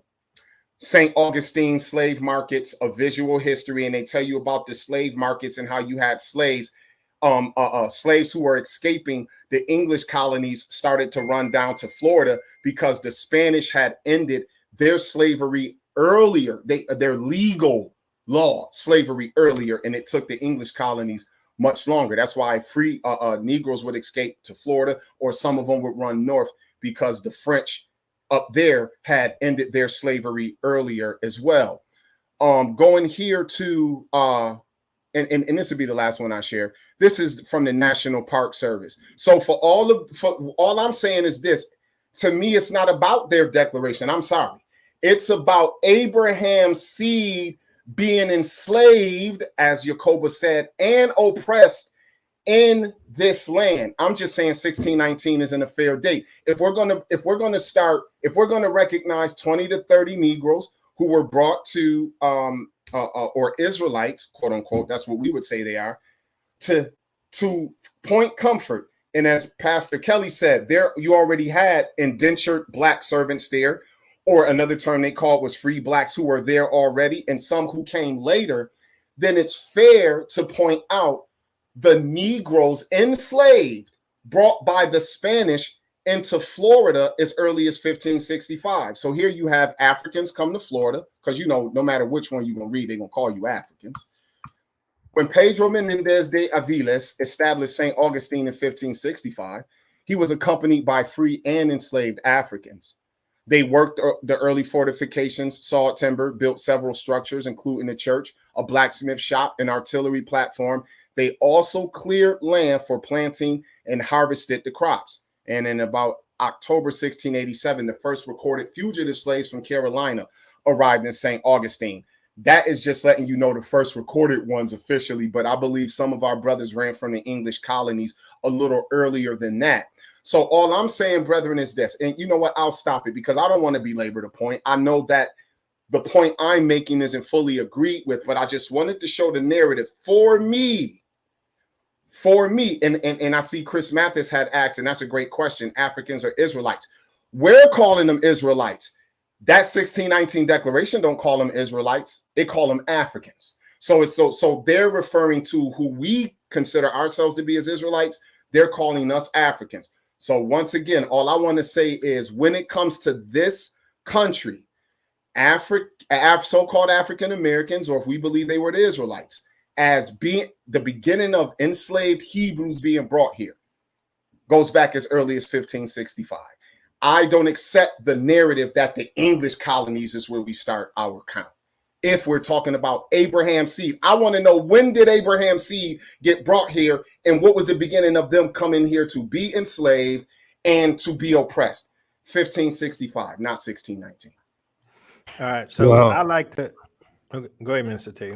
Yeah, I was just gonna say I'm glad I waited until brother Zadok finished, because I was gonna sort of address that beforehand. But it does have to do with the English colony, right? Because if you look at Genesis 15:13, it was talking about not only the enslavement of Israel, but the judgment of the nation that did the enslavement and the harm to Israel, right? So that nation whom they served, I will judge, right? And then they will come out with great substance. So that nation, that's the one we're looking at. We're not looking at all the other captivities that may or may not have been Israelites, but we're looking at that nation that at the time of their judgment, at the end of, let's say the 400 years is correct, at the end of the 400 years, we will see that nation in power and prepared to be judged. So we do see that it's the British colonies, which is America. You could go look at the whole Jekyll Island Agreement, and this is still a British colony in secret. Okay, so we're talking about that empire that is now ripe for judgment. So not only was Israel enslaved by that empire, but at the end of that captivity, at the end of that 400 years, that empire was ripe and ready for judgment, and it would still be in power. The United States is in power today, right? The British colony still runs this nation, if you understand the Jekyll Island thing. Okay, it's still a British empire. So it does apply to the British colony. Minister Yacob. So the other thing I wanted to say, excuse me for a second. Hold on, give me a second. Whatever you While eat. he's doing that, while he's doing that, smacking in our ear and everything. No, just real quick, and that's why I wanted to say to Zadok. Like I said, I agree with you in terms of far as our people coming here prior to the establishment of this country. And as you were pointing out with the French, I deal with the Gullah Wars. I actually did a lecture on the Gullah Wars, giving clarity on the French, right? And as you pointed out, the French, even when you go down to Florida, I refer to Florida as Spanish Florida at that time. But even then, during the Gullah Wars, if you remember, with the 13 colonies already being established in the war, against our ancestors, like you pointed out, that was fleeing over to Florida, which was the original Underground Railroad that many people don't know about. So, but it was still that property, that territory was owned by the French. There were two different territories until the French sold that property over to the U.S. And I think it was Ulysses S. Grant, who was actually the general at the time leading the war on our people that was down there that were free at that time. So I understand what you're saying. And my point that I'm only making is the United States. When I dealt with the prophecy, I'm not dealing with the landmass, because I know that we were here before then. We can even say that possibly Mansa Musa had slaves with him when he sent people here, right? But for me, I'm just dealing with the establishment of the United States, as Minister Teyu pointed out. I'm not disagreeing with what you're saying in terms of slaves already being here before 1619, but I'm just dealing with the establishment of the United States. That's all I want to point out. Okay, so what I want to add is, and I agree with Pastor Kelly on that. When we look at the scriptures, we have to stay with what the scriptures are telling us, and it's not just Genesis 15. Right, it's all of the prophecies dealing with our captivity, our deliverance, our exodus, things like that. So even in the book of Revelation, we see that Babylon is going to be destroyed, and the Bible tells us to come out of her, right? Talking to the elect, right? So all of this, we have to know that it has to deal with this final empire called Babylon.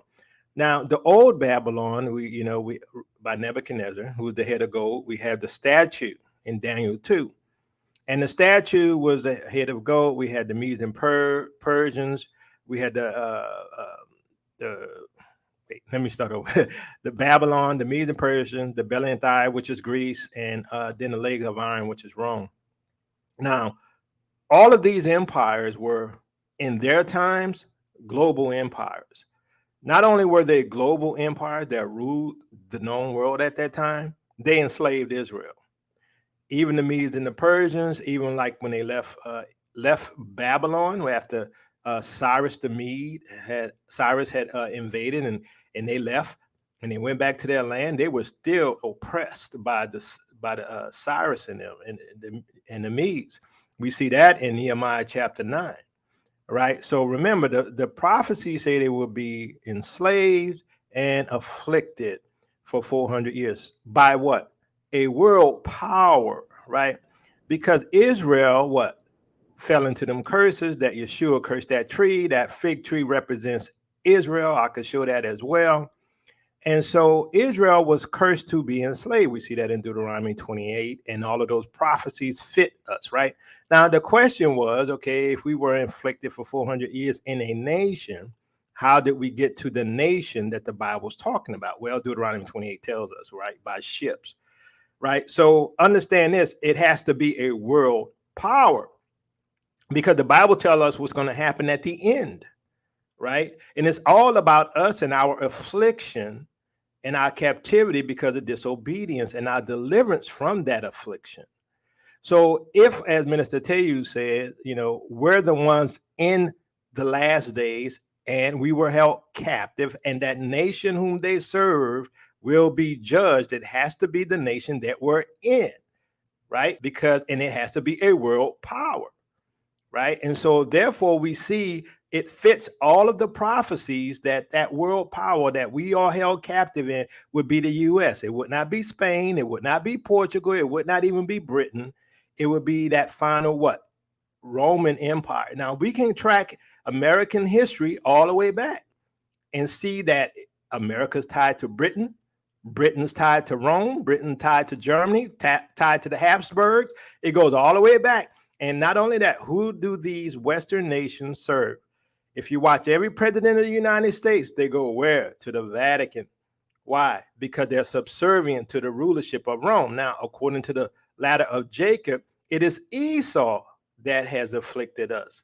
Even according to the apocalypse of Abraham, it is Esau who's going to be judged. That's in the apocalypse of Abraham. So for afflicting us, and both of those tie back to Rome, tie back to Edom, tied back to Abraham in the 400 years of in slavery and affliction. We can't ignore slavery and affliction for 400 years. So when we say, well, you're still here, I thought y'all was supposed to be gone. 2019 didn't pass. The end of our captivity in terms of the sentence on the books has been met, but the prophecy isn't finished, because the nation whom they serve will be judged. And then what? After that judgment, they come out with great substance. So we got to keep it in sequence, and we have to let the scriptures speak for themselves. We can't say, well, I don't see this and I don't see that, right? The scriptures is what we need to understand. Hey, you know what? I can respect that. But once again, what I would say, like, and you know what? I'll ask you. So Yacoba, you would tell Josephus, and you probably would, which is fair. He's just a man, that his understanding of the 400 years was incorrect, right? Can you pull up Josephus for me? Yeah, I can pull it up. Sister E, let me share my screen right quick, darling. Okay. Where are we at here? So, and there's and you know, there's a lot of commentary on how the ancient Jews calculated time and stuff like that. But if we see here, you got, wait, what is this? This is chapter 9 in Antiquities of the Jews, and this is about Abraham's posterity for 400 years. And as to what cities they built in Egypt under Pharaoh, Sesostris, and all of this stuff. But it says here, excuse me, right here, I'll go down to when it talks about and they forced them to learn all sorts of mechanical arts and to accustom themselves to hard labor.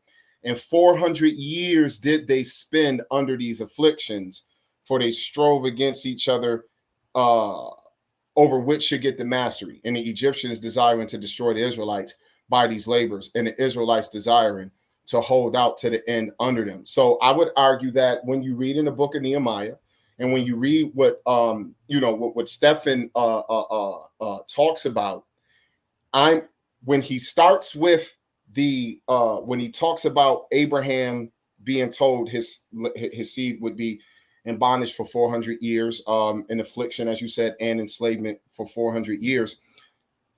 I believe they're bringing that up because they're saying that the beginning of Israel as a nation, not a family. There was Jacob and his sons were not the nation of Israel at that time. They were the family.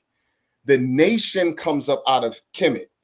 So if that's the case, then I'm arguing that when they bring it up twice in the scripture about the Lord told Abraham this, they skip everything and they come right to Moses bringing the children of Israel out of Egypt. So I'm going to argue once again that in their time, their education would have been that the 400 years applied. Now, we can argue, or we can probably go back and forth on, well, why did they say 400 years if it wasn't exactly 400 years in the land of Egypt, this, that, and the third? Well, if I'm not mistaken, isn't it the Babylonian and is it the Syrian text that is are the two early ones that put the Canaan and Egypt in their scriptures? I believe it's those two. I could be wrong. Y'all would probably know that better than me. So all the early copies of the of scrolls do not include the in the land of Canaan and Egypt. So what we have to do is say, well, as far as the Septuagint version that we're using today, where did they get that information from? Because not all ancient sources hold that. Well, two ancient sources do, because the Israelites, the Babylonians, the Babylonian Hebrews, the Syrian Hebrews, and others, they had their own, copies of the text. And textual critics talk about the reason why they felt compelled to do that, and then they compared them to what later rabbis were saying as far as why it's the 215 years versus this. And I think that the one that stands out more is that one way to read it is it's telling you that they would be in a land where they are strangers for 400 years. And that in that 400 years, enslavement would happen to them, like the bro said, and oppression. But that don't mean that that's what happened to them for the 400 years. But what was the full 400 years, they were strangers in that land, because by the time they come out of Israel and they take, by the time they come out of Egypt and they take Canaan eventually, they're no longer considered strangers. Now they are no longer strangers, but they are the rulers of the land, and others who come into the land would now be strangers and sojourners with them. So imagine, if you will, a person coming, a few, let's say 60 years from now, 100 years from now, and they're going to see the 10 Commandments, the movie, right? Yeah. And they're going to say that the Israelites were inflicted for 400 years. Why? Because of a movie. Same thing with Josephus. He's far removed from the time, right? Now, the Bible, if you add up the time, we're further removed from the time. Yeah, that's what I'm saying. So right. they would be repeating what the movie got wrong. So the same thing with Josephus, in my opinion, right? Okay. So when we look at Josephus, right, he contradicts the scripture. So the time that Jacob and them and Joseph and them went into Egypt, we could count from the time that Joseph went in there, right, and then his daddy came, and how they had a good time and was, the people of the party, right, and everybody loved him, to the time that a king who knew not, right, knew not Jacob, right, and enslaved them and afflicted them, and that was way after they've already been there. So, but the prophecy is that they will be enslaved and afflicted for 400 years, not sojourning. Now, according to the Septuagint, they were sojourned in Canaan and Egypt for 430 years. But if we stick with the prophecies, right, it's 400 years. Now, we can go and add up all of the time that they were in there, from the time that Joseph was there all the way to the time when they got when Moses was born, around the time they became afflicted and enslaved, and to the time he exited. Not even close to 400 years. It's more like 210, 215.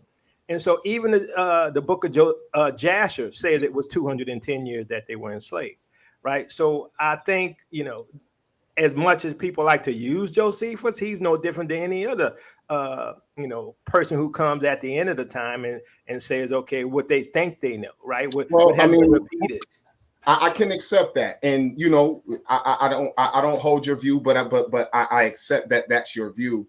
I would say this: if there's license, and I gave my hypothetical, if there's license to say that since 2019, if that's the mark of the end of the 400 years prophecy, then if we're here for another 50 years, we would say our sojourn in this land is 450 years. And then we would have to explain, not according to our own feeling, but we would, because when the children of Israel came out of Egypt, they're telling you, they left. So the end of their sojourn there was this, right?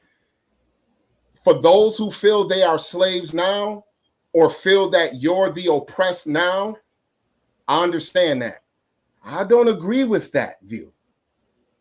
You haven't been slaves as a group of people. And as a matter of fact, even when Negroes were slaves in the South, when you have 4 million or so allegedly emancipated, really the ownership of them was just transferred from the Democrat South to the Union North. That's emancipation also means transfer of ownership. A lot of people look at emancipation as just meaning you free and let go.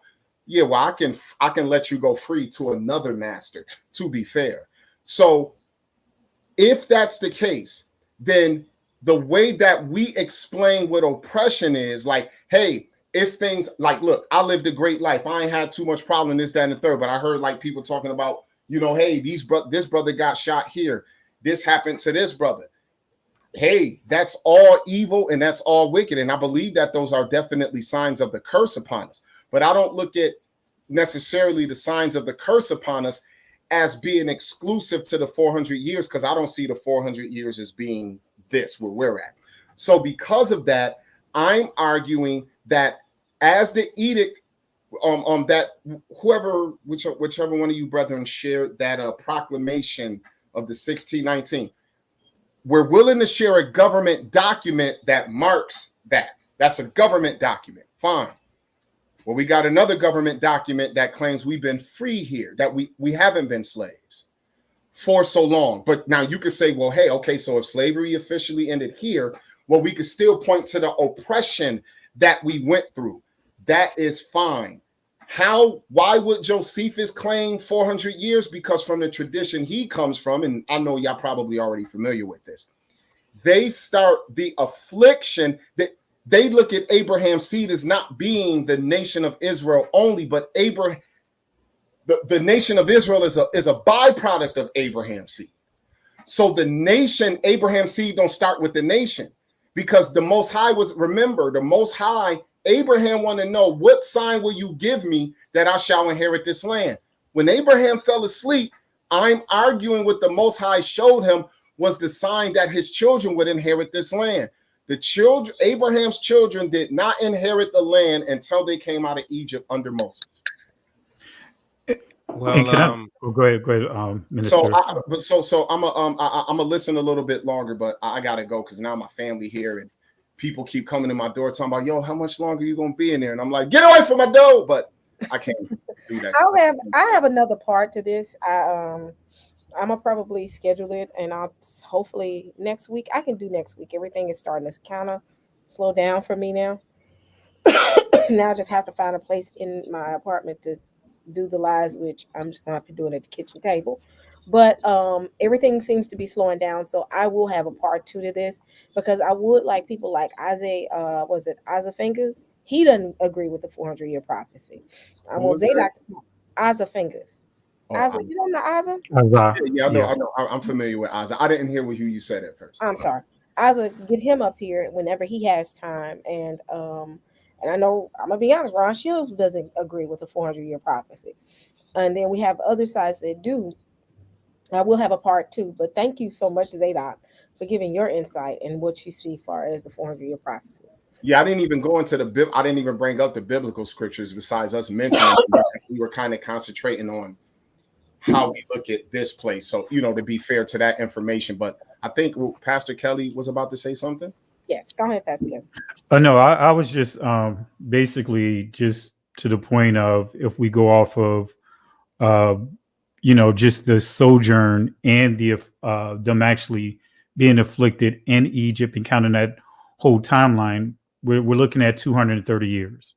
That's what the Septuagint points out. 430 years. So and that's because it's counting starting at Abraham's seed. They're starting all the way at Isaac. You know what I mean? So it's basically, in a nutshell, where's the starting point. I definitely understand to the point of Josephus, because I do a lot of using him as sources and certain key information in terms of from a historical aspect. But I do, as Minister Jacobo pointed out, I have seen and highlighted some of the errors that I've seen even within that. But I do know that even Apostle Paul points out 430 years, when he mentions that in the book of Galatians chapter 3. So again, and I'm making it clear here, I'm not saying that I'm 100% correct, because certain things we still filling out, certain things is still being revealed to us, but I'm not going to let anyone say that I'm completely incorrect, because no one can say that they're completely 100% correct, because again, even at that time, how they describe things is completely different of how we would describe things today, because they didn't have the same things that we have today that's available, even how they wrote prophecy. So again, for me, as I pointed out, my narrative, my argument is the development of the United States. When we look at the 4 beasts, I'm not really dealing with how long we've been coming to this country, because truth be told, Abraham been in the land, visited the land of Canaan well before the prophecies were given to him about his seed. So for me, it's just, as the scripture talks about, slavery and the affliction. That's from my narrative, my perspective in dealing with the development of the United States. All the other countries, I'm not saying that we're not part of it, but the key that I'm honing in on is when I broke down Daniel chapter 7, I'm dealing with those beasts, those animal, those countries that prophecy talks about, that Revelation reiterates. So, with that being said, that's all I wanted to say. I wanted to say you gave some great points, and I'm not here to tell you that that hey, you completely wrong or nothing like that. That's not what I'm here to say. You're entitled to believe what you believe, and I'll be incorrect to say that you're completely incorrect. Hey, Pastor Kelly, And vice some versa. of my brothers, they know me longer than you, so they'll be like, "You okay? You don't know Zadok." They telling me, "Go ahead." Like, no, we don't agree with your point, bro. So I got cool. brothers here in my city who like, yeah, that's a nice one, but nah. If they watching this tonight, they're agreeing more with you, brothers. I just want you to know that. Just so but my point that I'm making is that's what these discussions are for, and we can just pull out history that even with the disciples and all, they didn't agree on everything. You know what I mean? There was disagreements among them, but again, for me, the importance is the development of those different kingdoms, understanding the breakdown of each one of those beasts. We can talk about everything else, but let's talk about the prophecies of those beasts. Then we can put the prophecies in more a proper alignment. Because again, prophecies that were shared back then doesn't mean that it was necessarily for back then. It could be actually dealing with where we are today. As I pointed out with Daniel, many will go right to the Babylonian of the physical development of Babylonia, but we do know Revelations deal with a spiritual Babylonia. We know that Revelations deal with a spiritual Egypt. So that's why I brought up those two scriptures that let's hone in on what does the Bible say about the development of these different beasts. Then we can kind of start at least establishing a roundabout time frame for this prophecy that we're dealing with. Hey, no, I appreciate that. And at the end of the day, for those who for those who hold to this particular narrative, and I like what Yacoba was bringing out about. I think it was Yacoba, who was bringing out about the British colonies. America is nothing but a satellite of Britain. We know that the last stands and the last bastion of the Roman legions were in today what we know as the British Isles, the United Kingdom, and stuff like that. So that connection is being made. But I want people to understand, even the 15,000 Hebrews that Nebuchadnezzar's, I forget the name of Nebuchadnezzar's general, who was accredited with bringing as slaves, as captives, the first Israelites into Spain. I forget his name. It was a few thousand of them. So even when it comes down to how our people have suffered and where we have suffered and how long they've been places, I think that if we be honest to the history, there are some places where our brethren were enslaved for even longer than 400 years to world powers that today aren't world powers. The United States hasn't always been a world power. I know we're relative to it. And so just like every generation before us, we look in our time. And I think that the big thing for many is that, many already believe, well, I think America fits the 400-year prophecy. So when the 1619 thing happened for, African-American presence in the British colonies, you saw a big fervor happen then. So I understand, and I won't argue brethren into the corner, because if we don't see it the same way, it doesn't invalidate a person. So prayerfully, in the eyes of, and I wouldn't say for any of you here, but in the eyes of others who wouldn't agree with my view, prayerfully, they wouldn't use that to invalidate me. This could just be a topic where I'm wrong, and that's okay. But I gotta explain exactly what I believe and see. And so so for me, before there was a 1619 declaration a couple years ago, my problem with my brethren's view was this: in that prophecy, your seed shall be enslaved and afflicted in a land that is not theirs. When does that begin? In a land. Not necessarily what the country is named and who got the power versus who doesn't. But in what land were they enslaved? I believe it starts in 1565. So, for those who see it the way I see it, praise Yah. And if you don't see it the way I see it, then, if some of us live to be 70, 80 years old and we're still here 40, 50 years later, it'll just be interesting at that time to see what the explanation sounds like then. So I appreciate you guys. I wish I could stay longer because I thought we was doing this last night, but Sister E had company show up on her and she was hanging out with her old school friends. I don't know if she was clubbing last night, but I ain't gonna say what, you know what I mean? So yeah, I'm old now. It ended at 11:30. I did see the strobe light fall from your background, Sister E. Don't do that. Don't do that. We realized we was old when we were all sitting in the car saying, "Where we going?" And it was 11:30. Three of us said, "I'm sleepy. I'm ready to go home." I was like, "Oh my goodness." That's sad. Sister E, I see the print of the strobe light that your arm was sitting on. You see that, right? It's right on your forearm of the strobe light. That's too funny. If they had strobe lights, all of them got headaches. They was complaining about headaches. They tired. I was like, "Oh my gosh, we're old." But I want to say shalom to the Teo twins too. The end of the world ministries. Them boys be y'all be getting it in. So we may disagree on this one, but I ain't lost no love for y'all because y'all already know I'll come punch somebody in a social media neck in a minute about you, bro. We glad you came, brother Zay. We like the challenge, man. We want that. We want it, and we want it. With respect, like Sister E was saying. We family, bro. We love you, bro.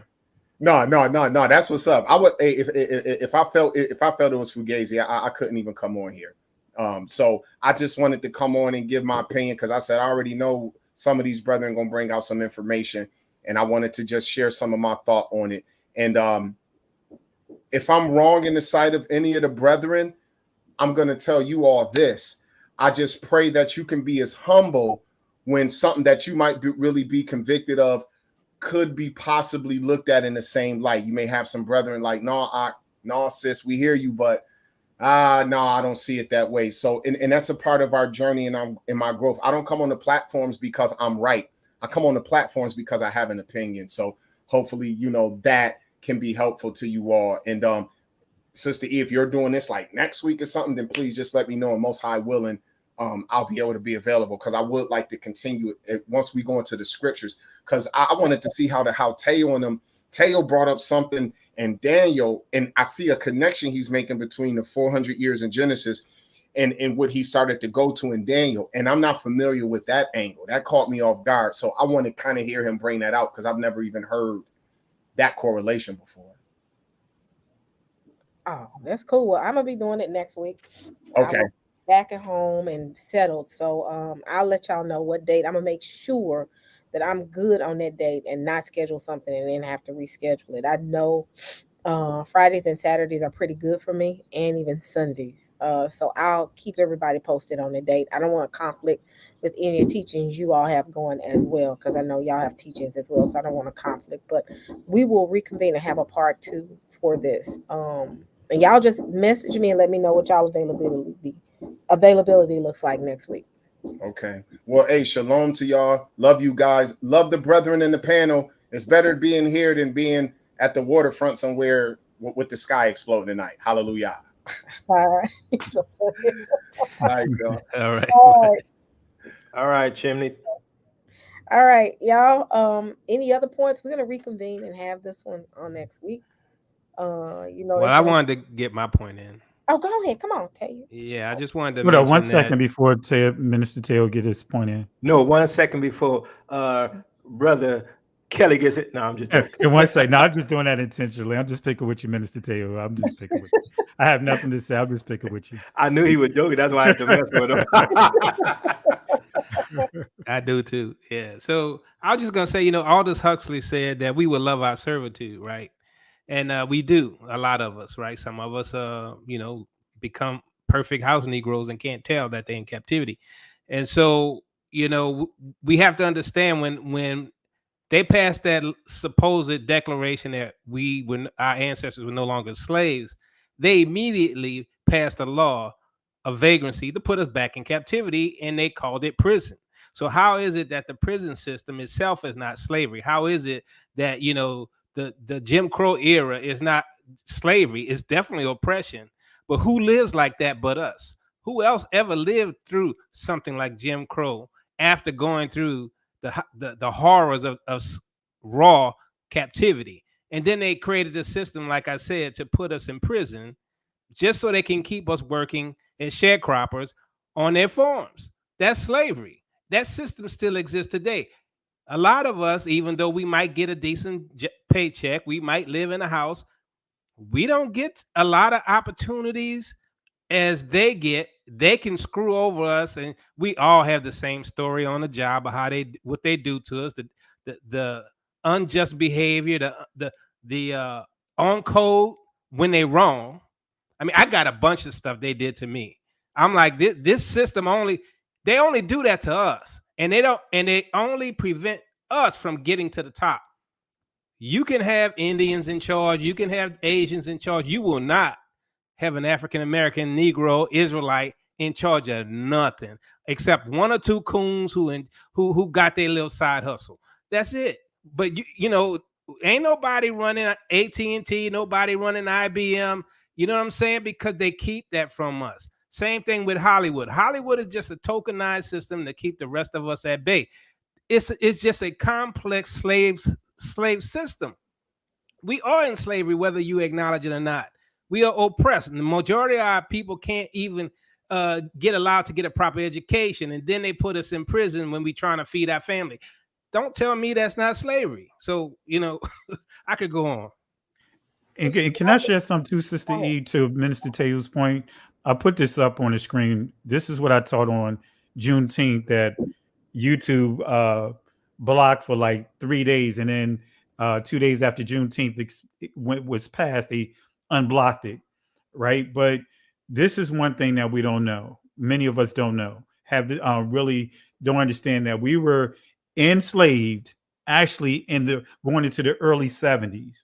But I just want to read this real quick, just to point to Minister Teo's point. And also, if we understand the institutional race, we are an oppressed people. We are an enslaved people as a whole. But this is coming from an article titled "Black People in the U.S. Were Enslaved Well into the 60s," even though I can prove it was as early as, as late as 1974. But it says here, I'm just a couple of quotes. "I know a group of people who didn't receive their freedom until the 1950s. She had me over to her house where I met about 20 people, all who had worked on the waterfront plantation in St. Charles Parish, Louisiana. They told me that they had worked the fields for most of their lives. One way or another, they had become indebted to the plantation owner and were not allowed to leave the property. This situation had them living their lives as 20th century slaves, and at the end of the harvest, when they tried to settle up with the owners, they were always told they didn't make it into the black and to try again next year. Every passing year, the workers fell deeper and deeper into debt. Some of those folks were tied to that land into the 1960s. I couldn't believe what I was hearing. Most shocking of all was their fear. I saw time and time again, people were afraid to share their stories. They were afraid to give this information to me, even behind closed doors.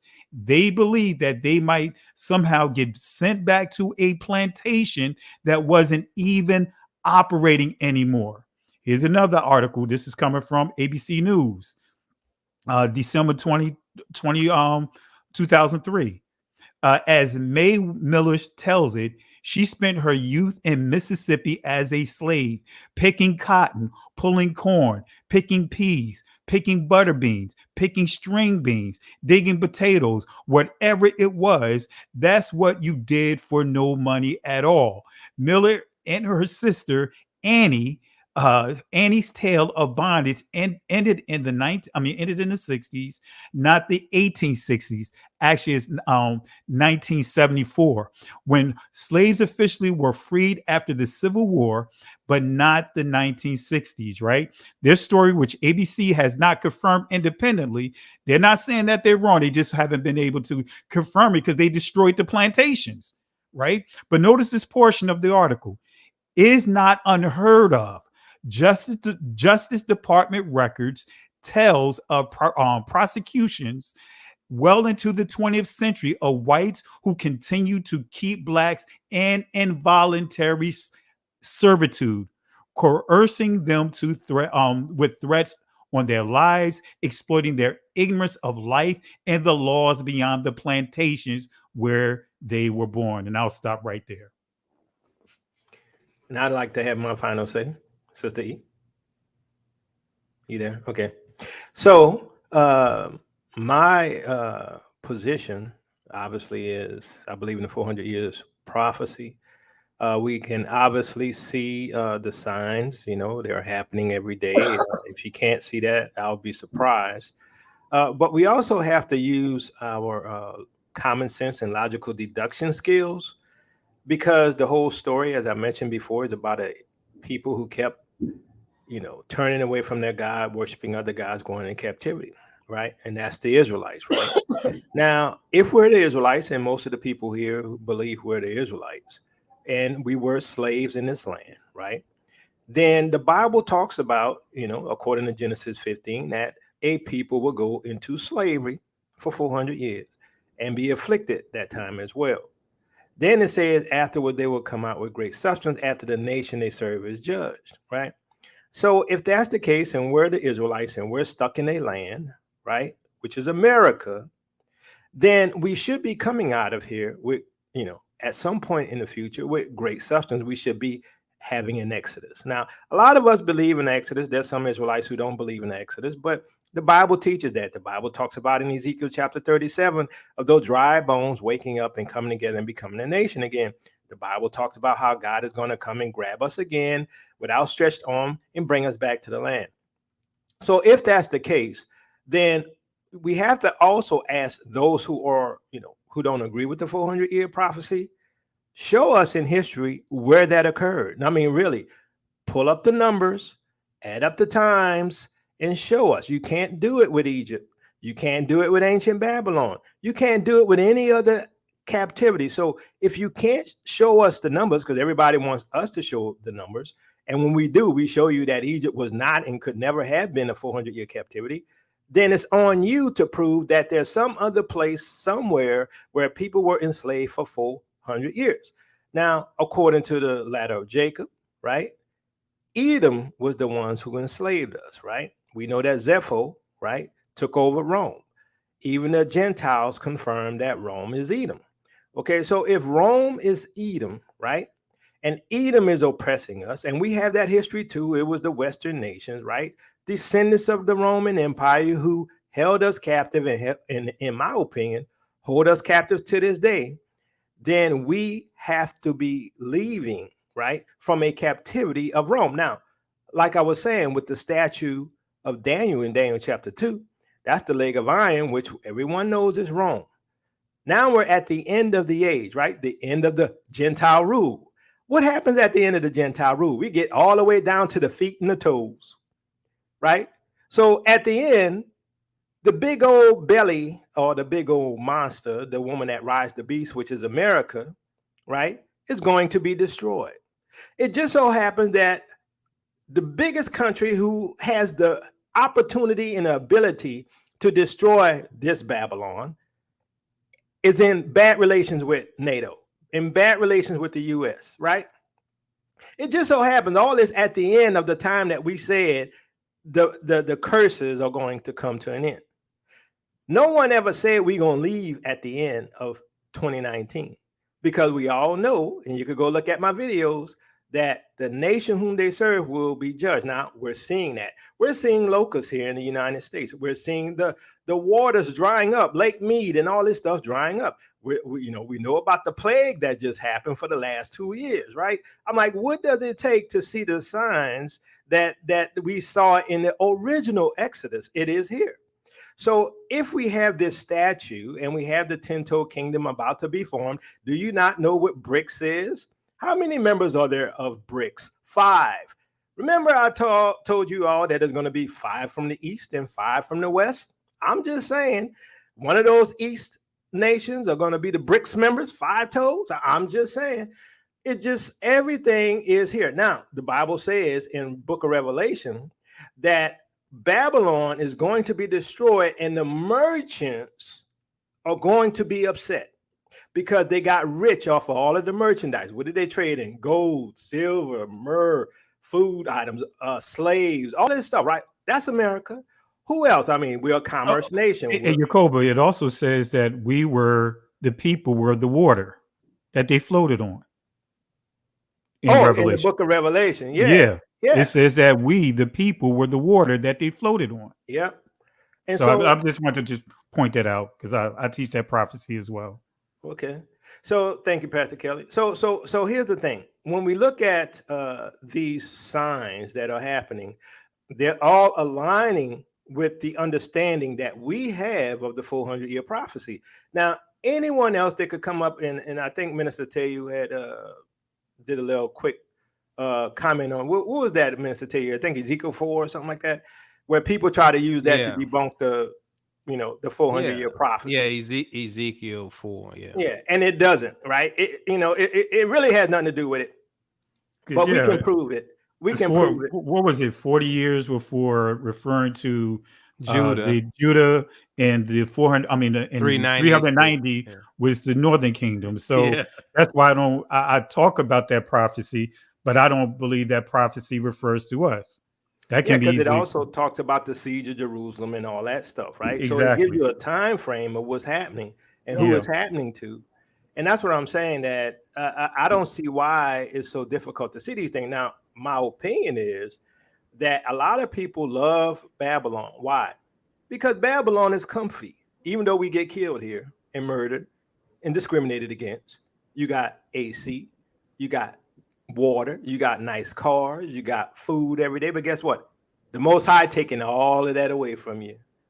The water's drying up. The food supply is being removed, right? The persecution's increasing. You ain't gonna want to stay here.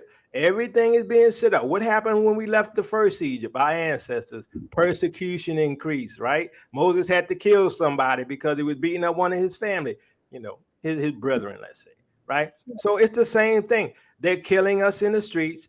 Same thing, even in what we call Second Ezra 15, it says, God, like, I got to get my people out of there, because they keep killing us. And we told Revelation talk about spiritual Egypt with us bodies laying in the streets. That's it. And so the Bible tells us these things, and all of it is happening to us now. Every single thing. I'm telling you, let's do it this way. You prove to me that the prophecies aren't coming to pass, because I can prove to you the prophecies are coming to pass. So, it's not a thing about being right or wrong. I guess we're going to find out relatively soon, because like I said before, I don't think we have a lot of time. So it ain't going to be about whether or not we believe the 400-year prophecy, because it's all coming to pass. Actually, I got a quick article I want to kind of get on here real quick. So someone just sent me an article, which is, and I don't think they want me to disclose their name, which is fine. But they sent me this and they said, kind of look at this. And it says, after 148 years, Mississippi finally ratified the 13th Amendment, which banned slavery. So actually, the law to ban slavery did not hit Mississippi until 2013. Read the article. The article says this, and I'll read only a small snippet. That the 13th Amendment to the Constitution, which abolished slavery, was ratified in 1865. Lawmakers in Mississippi, however, only got around to officially ratifying the amendment last month, 140 years later.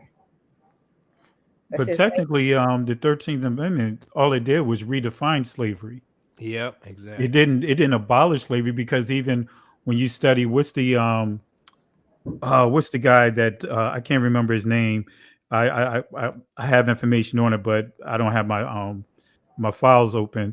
But was it the Dred Scott? Yeah, the Dred Scott case. The judge made it clear that um, Congress have no power to eliminate slavery. So the 13th Amendment didn't do away with slavery.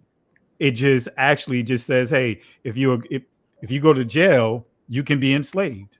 If you and that's where you start getting into the Jim Right. Crow laws, or what they began to do with coming up with all kinds of things to throw charges at us to cause many of our brothers and sisters to go to jail.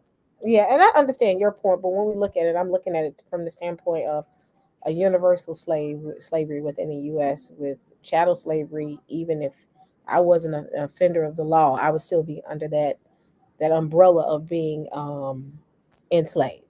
So I think that's where we're looking at that law in Mississippi, that it took them until 2013 to say, let's take slavery off the books, what we consider to be chattel slavery of all black people, regardless of what your offense is.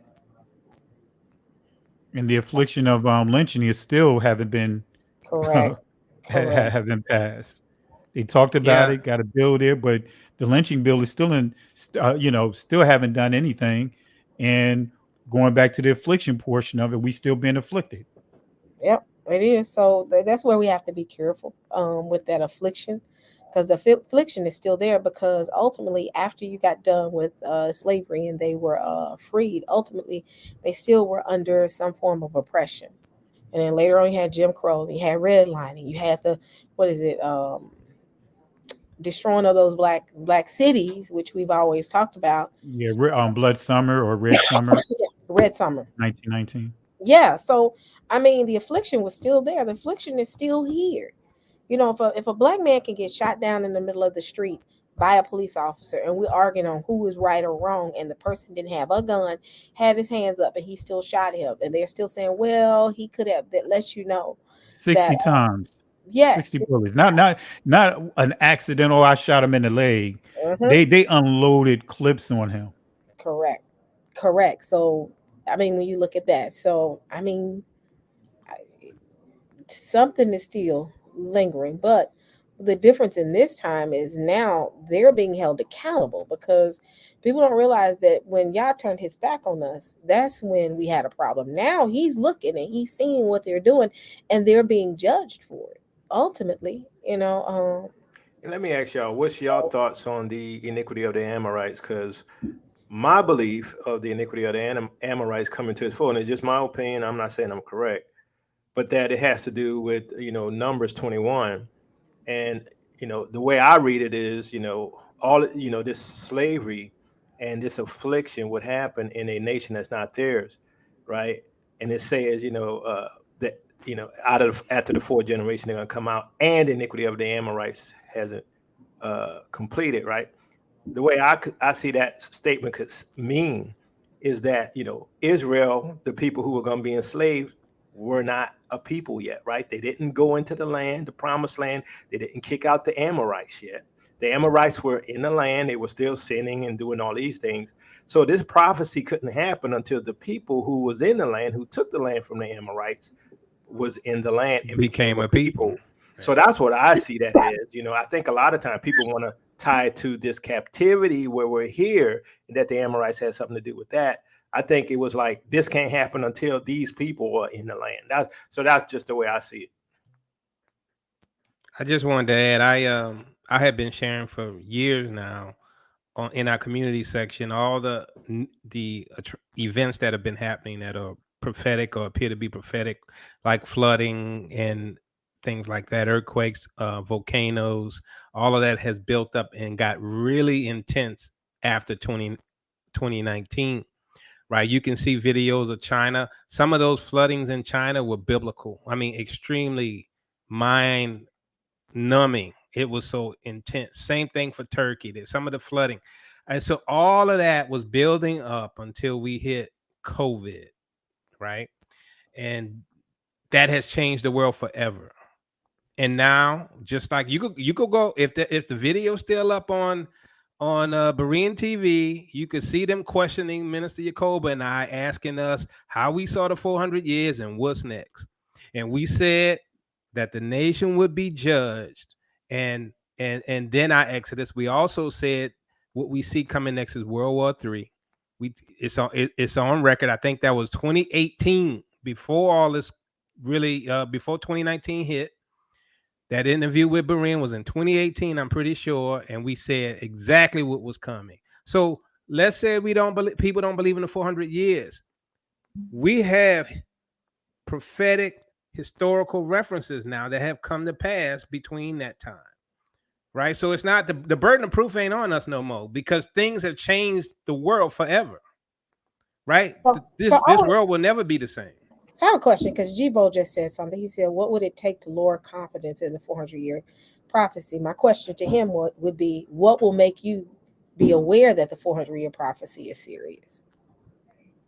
I mean, I guess that's a flip side to that question, because I think people want you to not say have confidence in that 400-year prophecy more so than actually look into it. I think people are very biased. That's why I Well, wanted to Sister add E, two viewpoints in the conversation. yeah, I just wanted to add that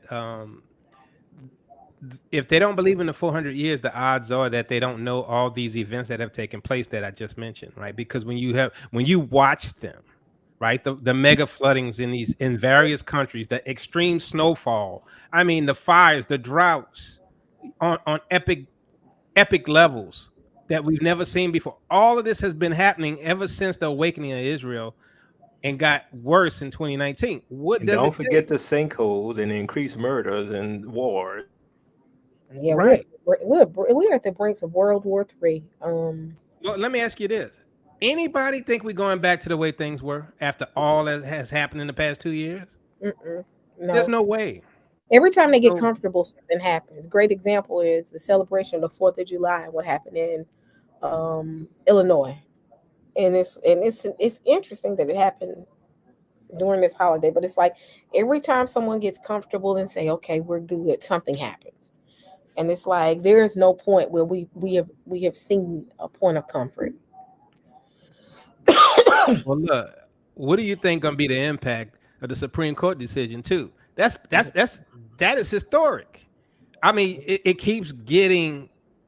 We keep seeing epic events, and it's not stopping. And all of this has been happening since 2019. So I'm like, what is left to prove about the 400 years, right? I mean, the dossier is so long now. Yep. Yeah, they want to wait till we all marching out of here. That's what they're waiting on, right? And it's going to happen.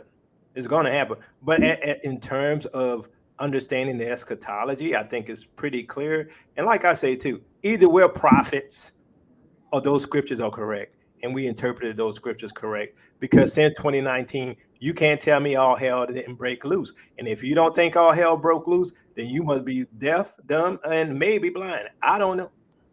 I almost wonder, will things the Most High gives us signs in the sky. I really believe that he gives us signs of things that are going to transpire, and I don't want to sound spooky, but a great example is the eclipse. The next one I think is in 2025.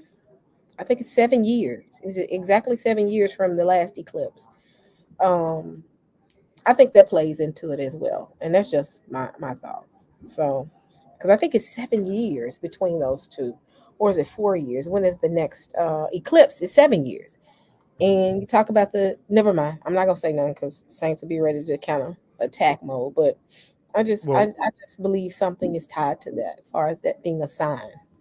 yeah, and even I'm not dealing with that right there. Just kind of piggyback off of what Minister Taylor and Minister Jacobo pointed out, and I've been teaching the same thing as well. Sister E tell you, even back when the for August 19th, well before then, I shared with her, and I've had the presentations that I've been teaching for years about the 400 years, and my stance was not that August 2019, all of a sudden, everything was going to open up and we were going to be back in the land. And she'll tell you, and even in the presentation that I just touched on a little bit, but that presentation, as well as the presentation when I dealt with the viruses and all those different things, those things is what I've been teaching for years. That hey, there's going to be a process when that 400-year kicks. Is there's going to be just similar to what happened in Egypt and other places of captivity when the Most High is freeing his people. There's a time where he goes through giving them signs that this is him. This is his doing, not the doing of the governments or Hasatan. So when we look at the plagues, those were signs, that was given to Israel to understand that this is his work, this is his doing. And so I believe that we all have a historical record that is documented, videos and teachings that deals with this right here. But unfortunately, it's just the day and time that we live in. People want to just debunk everything. They want to debunk and say, hey, look, I proved that this doesn't line up. When actually, going back to the point that we mentioned, just a brief discussion here, like Cecilia tell you, that I told her years ago, we have to pinpoint the United States. We have to pinpoint these countries here. I have a question. And then we can go ahead. Go ahead, finish, because I got a question. No, of course, you good. My question is why Jibo is so into us not having confidence in it. I just want to know why he wants us to answer that question. Answer what question now? Why? What can we do? What can cause us to not have confidence in the 400-year prophecy? I just want to know why. I don't even understand that question. Well, I know where he's going at with it, because I remember, and I'm not going to mention some of the platforms that are out there. When August 9th, 2019 passed, right? They were, sounding very dejected, and I reached out to them offline and made it clear that, because they actually believed that the waters were going to open up. They was comparing it to the Egyptian, the situation with Israel coming out of Egypt. And then that's when I shared with them my teachings on it and gave them a better understanding of what's going to take place and how things are going to happen. But in a nutshell, I think that if you don't have a clear understanding of it and things happen a certain way, if you're not careful, you can get disappointed and not believe in certain prophecies because you're looking for a certain sign, but you haven't identified what signs mean. Many people looking for signs, and if I ask them, well, can you tell me what the signs mean? Break it down from a Hebraic perspective, they couldn't do it. I mean, I gave quizzes when I was still in Christianity, and when I would teach end time prophecy from that perspective, I asked the question, tell me what signs mean. And I would say literally maybe 1% of the people that I've asked that question to can answer that question. So I think that's where the disappointment come into play, is when you don't truly understand key words and how you approach the scriptures incorrectly. Then of course you can have disappointment and not believe. Because for me, I've always said I don't believe in a 400-year prophecy like most people. I'm not going to say all, but most people, because the stuff that I've heard, they're taking it and making it so much in alignment with Egypt, and that's not what the scripture says. So explain to me, Sister E, the question he was asking, because I don't understand. I still don't understand. I guess his question is, what can convince us that it's not going to happen? Yeah. That's his question. For us to convince him that the 400 years is not going to happen? What can happen to convince us that it's not going to happen? What can happen to make all the events that already occurred shouldn't have happened? Yeah, it shouldn't have happened. Exactly. If there's a rollback and we went back into time to their point and all this stuff got erased. Yeah, exactly. You So everything pre 2019 continued to happen. Not what happened after 2019, where all the signs and the judgments are here on his nation and the world. Not only that, the Bible says that the world was going to be quiet. Come on, I talked about this, right? The world was going to be quiet. How long was the world quiet? The entire world, not just a continent, the entire world was quiet. Quiet. I'm just saying, what does it take for you all to wake up? But that's not my business, right? I mean, you don't want to believe that you don't believe. I personally believe. I'm just gonna say it quick. I personally believe a lot of people have a reason they don't want to believe it because they're not lining up with the word. They're not doing what the Most High want them to do. I'm not saying for everybody, right? Some people is intellectual, but some people they're not living right, and so Well, they don't want this to be the 400-year prophecy. Quick question. I want Jibo to put in a chat to explain to me how this is um uh not explain to me what do you see far as it being fake. I wanna hear his viewpoint. I'm trying to find the best way to say this, but well, explain too. to me how this is not relevant and not real. Yeah. That's how I want to put it. While we wait for him, I just wanted to mention too. We have, if we go back pre 2019, not only did we have the full blood moons, which was a record, we had all kinds of eclipses that followed that were breaking records. Right. So there's a lot of things that we have to just ignore. And that's what most people I see, they either don't know about those events or they have decided that they have no relation to the 2019 events. Yeah. I And mean, that's the key. Go ahead, Sissy. I'm sorry. I can't, what I can't understand is they're more concerned about us talking about this than anything. And this is hilarious to me. If we're wrong, we'll see. That's how I feel about it. If we're wrong, we will see, and then we'll move on. Zadok made a great point because it's not the fact of the disagreement, because I wanted to make sure that I had a mixed panel of Israelites to let people see that Israelites don't agree on that as well. But with that, we can say, okay, I see your point and I don't agree, but I agree here. But there's no arrogance there. There's no,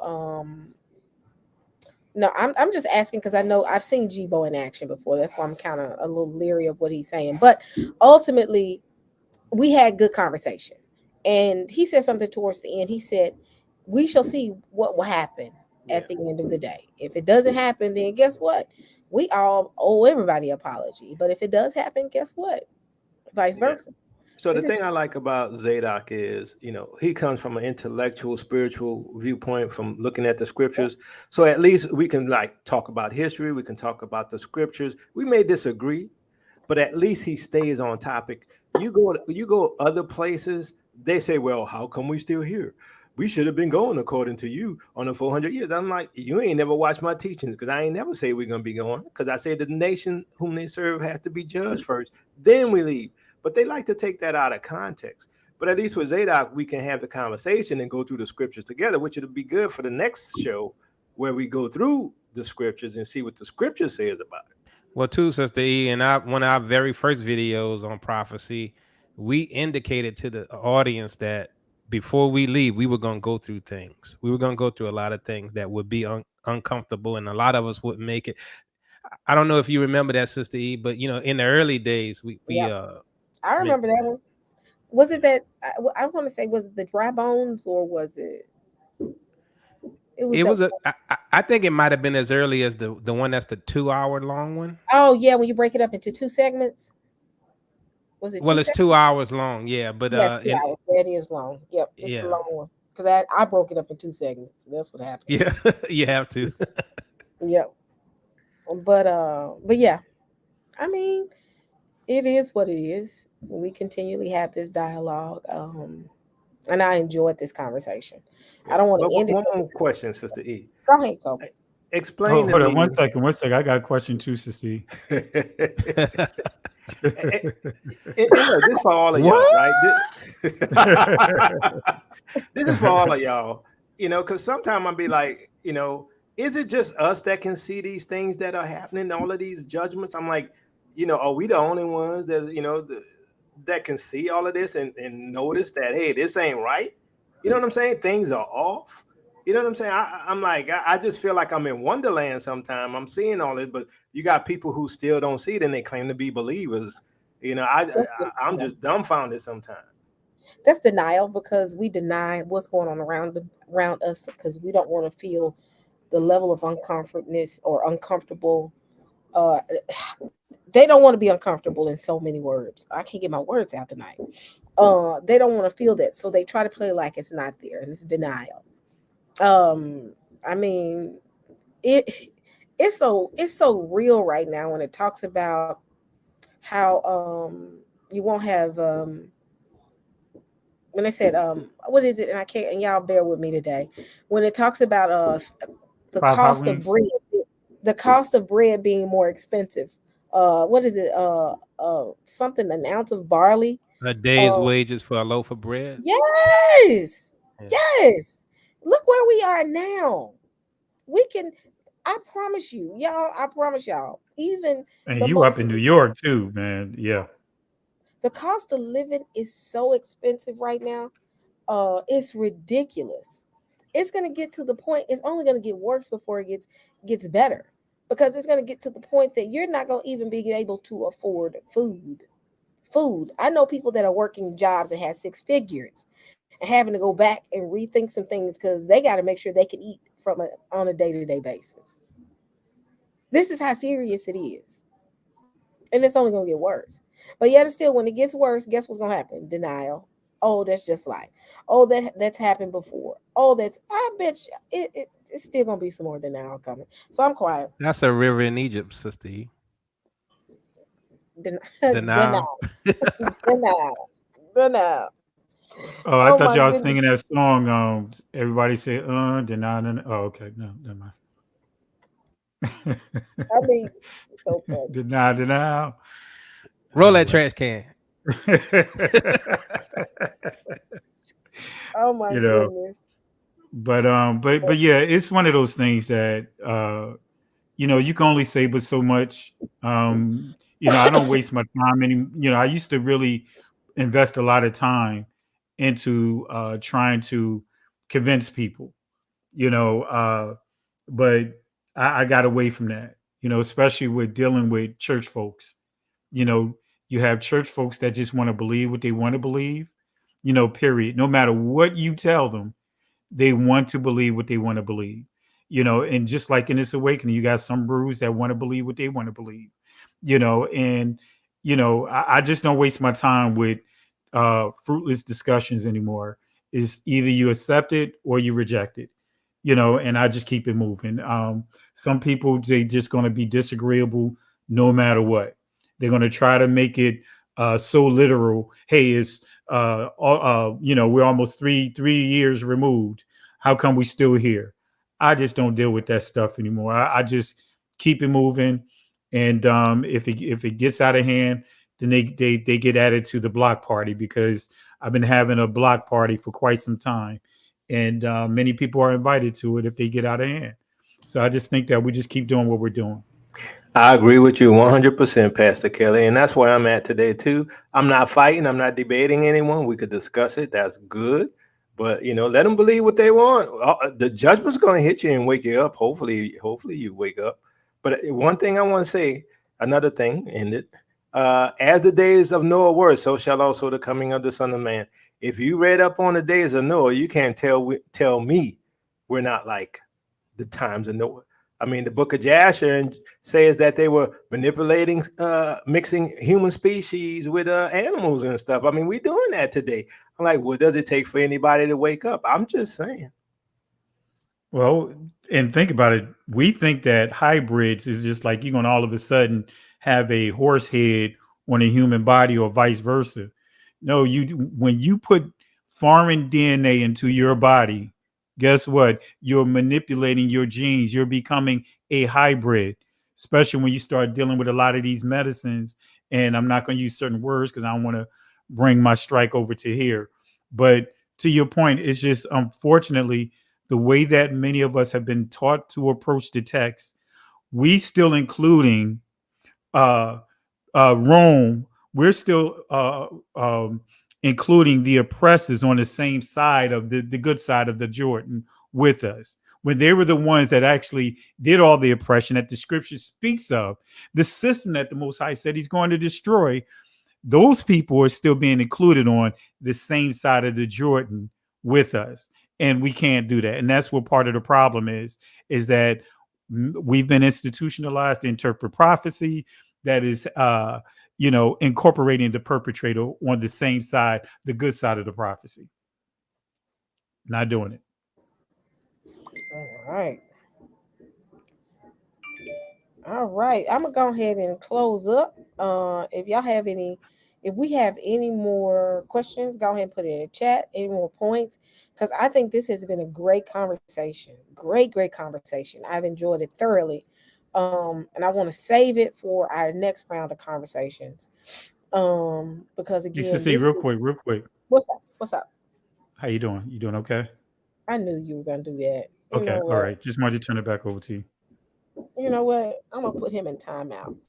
Pastor Killer goes into timeout. So, oh, but yeah, we gonna reconvene. If we gonna reconvene, I got 510 people in here. Hit that like button, even if you my haters, which is my fan base, which y'all love me very much. My haters love me more than they hate me. But hit that like button. Hit that like button for all my people that's in the chat. I want to see 512 likes. But thank y'all so much for the great dialogue. I wanna end it with everybody giving their points. But again, just hang on in there. We're gonna have another conversation about this. Anybody got points? I'll start with Tail. Yeah, thank you for having us on, Sister E. And I just want to tell everybody, if you don't believe in the 400 years while you pumping the gas and you can't afford to fill up your tank, that's okay. While you paying for that with day's wages, a loaf of bread, and don't believe in the 400 years, that's okay, right? Because that's where we are. That's where we're going. While you watching Russia and NATO about to get, have an end moment with each other, that's okay. If you don't believe in the 400 years and all of this stuff is happening before you, that's okay. You know, with all the other things that you can just go research right quick on Google and see all the natural disasters, or go to those guys, the two preachers, they cover some of that. That's okay, right? I mean, because in the end, the Most High will get done. If we wrong, then we're wrong, but we're sincerely trying to interpret the scriptures literally. We're not preterists, right? We take the Bible literally. So that's going to be the difference as well. So that's up to you. If you're a preterist, you may be doing yourself a disservice. All right. Uh, Nicoba. I'm just calling out names random. Yeah, I guess for me, I like to fight for my people Yep. and let them understand and wake them up out of sleep, even those who are somewhat of a raccoon. And you know, sometimes you be trying to sort of like what Paul said. Paul said, he wished that he would be a curse so that Israel could be saved. Now, I'm not like Paul. I want to be in heaven. I want to be with Yeshua. I want to be with Father. Yeah.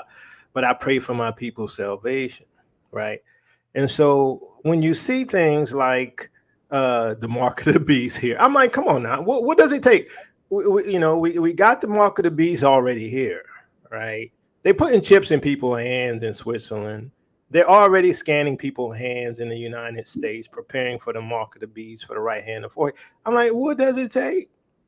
I'm like, look, I understand that some people can't deal with negativity, and I understand it, right? So you got to be positive. I do understand it.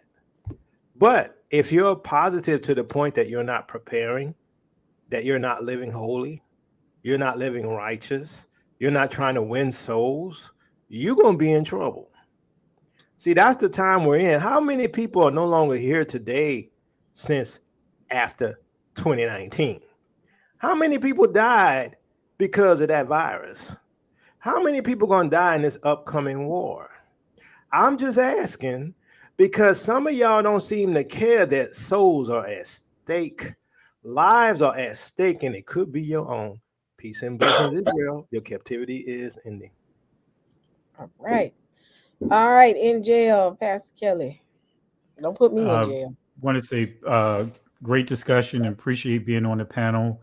And the one point I really want to reiterate, because I know when we're dealing with the 1400, the 400 years, I'm about to say 1400 years, the 400 years, sometimes it can come across, even though we're making an assertive effort to make sure that we're not doing that, to exclude or forget about our brothers and sisters that's in the Caribbeans.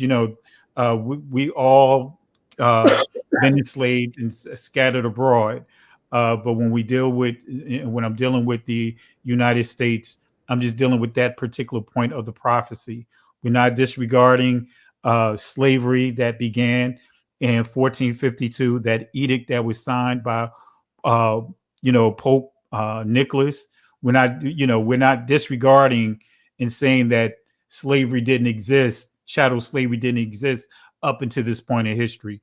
So I just want to make sure that our brothers and sisters from the different islands and other places that are scattered abroad, we're not disregarding that history, because we're still the same people that came off those ships. So I just want to reiterate that point to make it clear when we're dealing with the 400-year prophecy, it's more so dealing with the United States, the birth of the United States. So I just want to make it clear to those that are watching that this is no way, shape, or form throwing shade towards our brothers and sisters that are scattered abroad. So I just want to reiterate that. If you guys in agreement, well, I'm sure everyone on the panel is in agreement with that. So, and I just encourage you guys, just stay studied up. But the key is, as they pointed out, the Holy Spirit and the gift that you need like never before. Not speaking in tongues. You don't need those gifts right now. You need the gift of discernment with the day and time that we live in.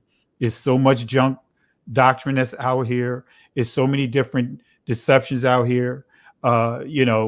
Whether you still in the church or whether you outside it, there's so many different deceptions out here. So the gift of discernment, you need to cultivate it like never before. And with that being said, I turn it back over to you, Sissy. Appreciate all of you guys. Sister E, can I say one thing real quick? Because there's something I wanted to mention that I forgot. Go ahead. You good? Yeah, I wanted to add. And after you do that, I want one more mention too. So after what Brother Chimney said about America, it's not so much about America as the descendants of Edom. It's the descendants of Rome, and America is a descendant of Rome, a descendant of Britain, right? Who had enslaved the Israelites. So I think we can't look at the time when America became a nation officially.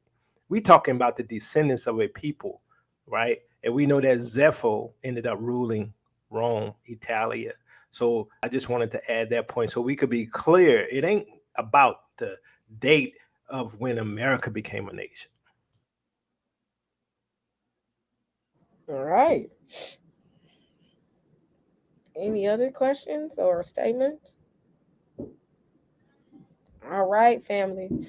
Well, I want to thank everybody for joining us.